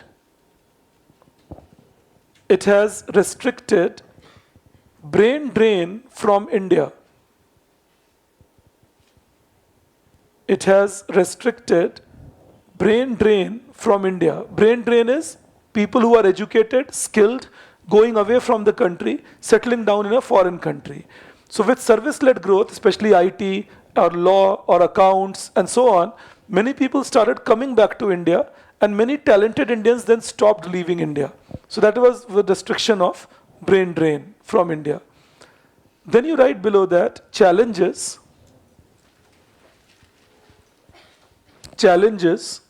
these challenges of service-led growth. You write 1, it has increased inequality. It has increased inequality because growth is centered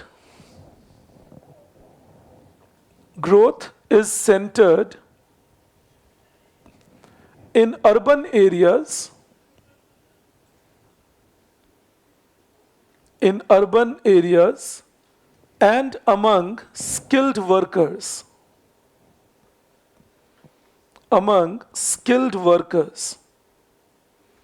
So that is one challenge we have seen, that mainly people growing are people very skilled, people living in urban areas. So the rural areas are getting left behind and the unskilled have got left behind. And that has resulted in inequality in the development process. In fact, I'll talk about agriculture tomorrow to you, but that's one reason why you see a lot of protests in rural India today. Because the development has kind of eluded them.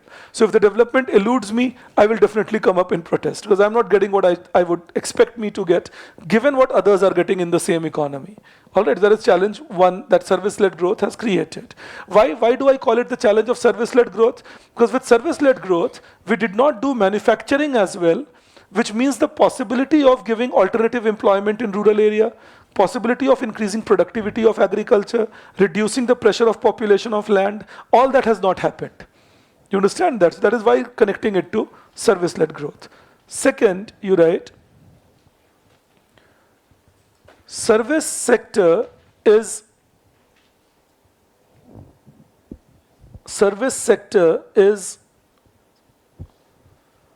less employment intensive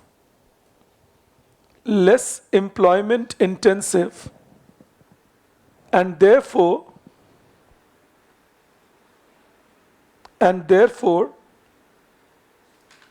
it has resulted in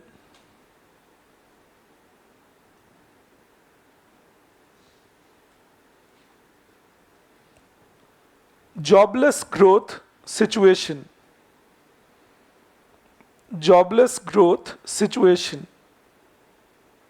So that's another challenge of service-led growth in India.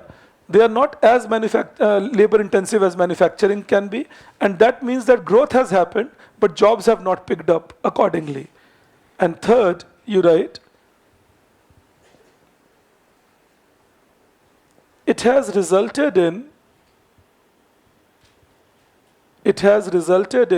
ignoring structural reforms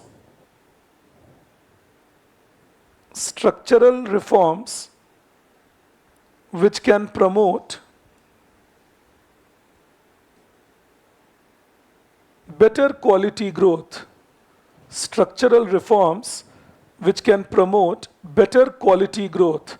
Why better quality growth? It will be more inclusive and less inflationary. That is what I mean by better quality growth. More inclusive and less inflationary. So better quality growth due to structural reforms. Now why do we blame service-led growth for ignoring structural reforms?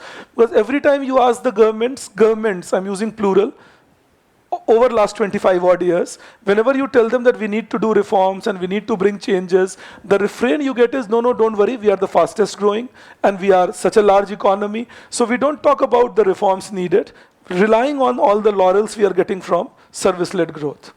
So when you conclude on this discussion, you will say that service-led growth is important for India, but manufacturing growth is required to assure that growth is equitable and long-term in nature. All right, that is what you will be going. Plus remember, manufacturing growth will not mean there will be no service growth. If manufacturing growth happens in the country, they will demand more insurance, more banking, more trade, more transportation, more software writing, and these are all services which will be demanded and hence can grow.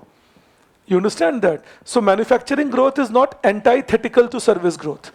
We can have manufacturing growth and that can promote service growth also. But we need to focus on manufacturing growth for more equity, better availability of resource and more stable growth. Do I believe this can stay with us? Okay, आप आज के लिए बस एक heading दे दो so that I'll remember for tomorrow. You write, give a big heading, agriculture, and within that you write, subsidies in Indian agriculture. मैं एक request करूंगा आपसे, कल जब आप आए पढ़ने के लिए, तो जो एग्रीकल्चर बिफोर 91 पढ़े थे, उसको एक बार रीड करके आ जाना. ऑलराइट, तुम्हें थोड़ी याददाश्त आ जाएगी कि क्या बातें हुई थी उस वक्त. Alright, just read through it. You don't need to remember anything, किताब की तरह पढ़ लोगे. या sub heading is subsidies in agriculture.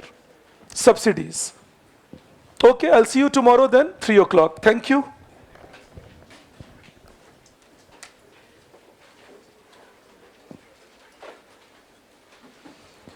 All right, people online, I see you tomorrow then at 3 o'clock.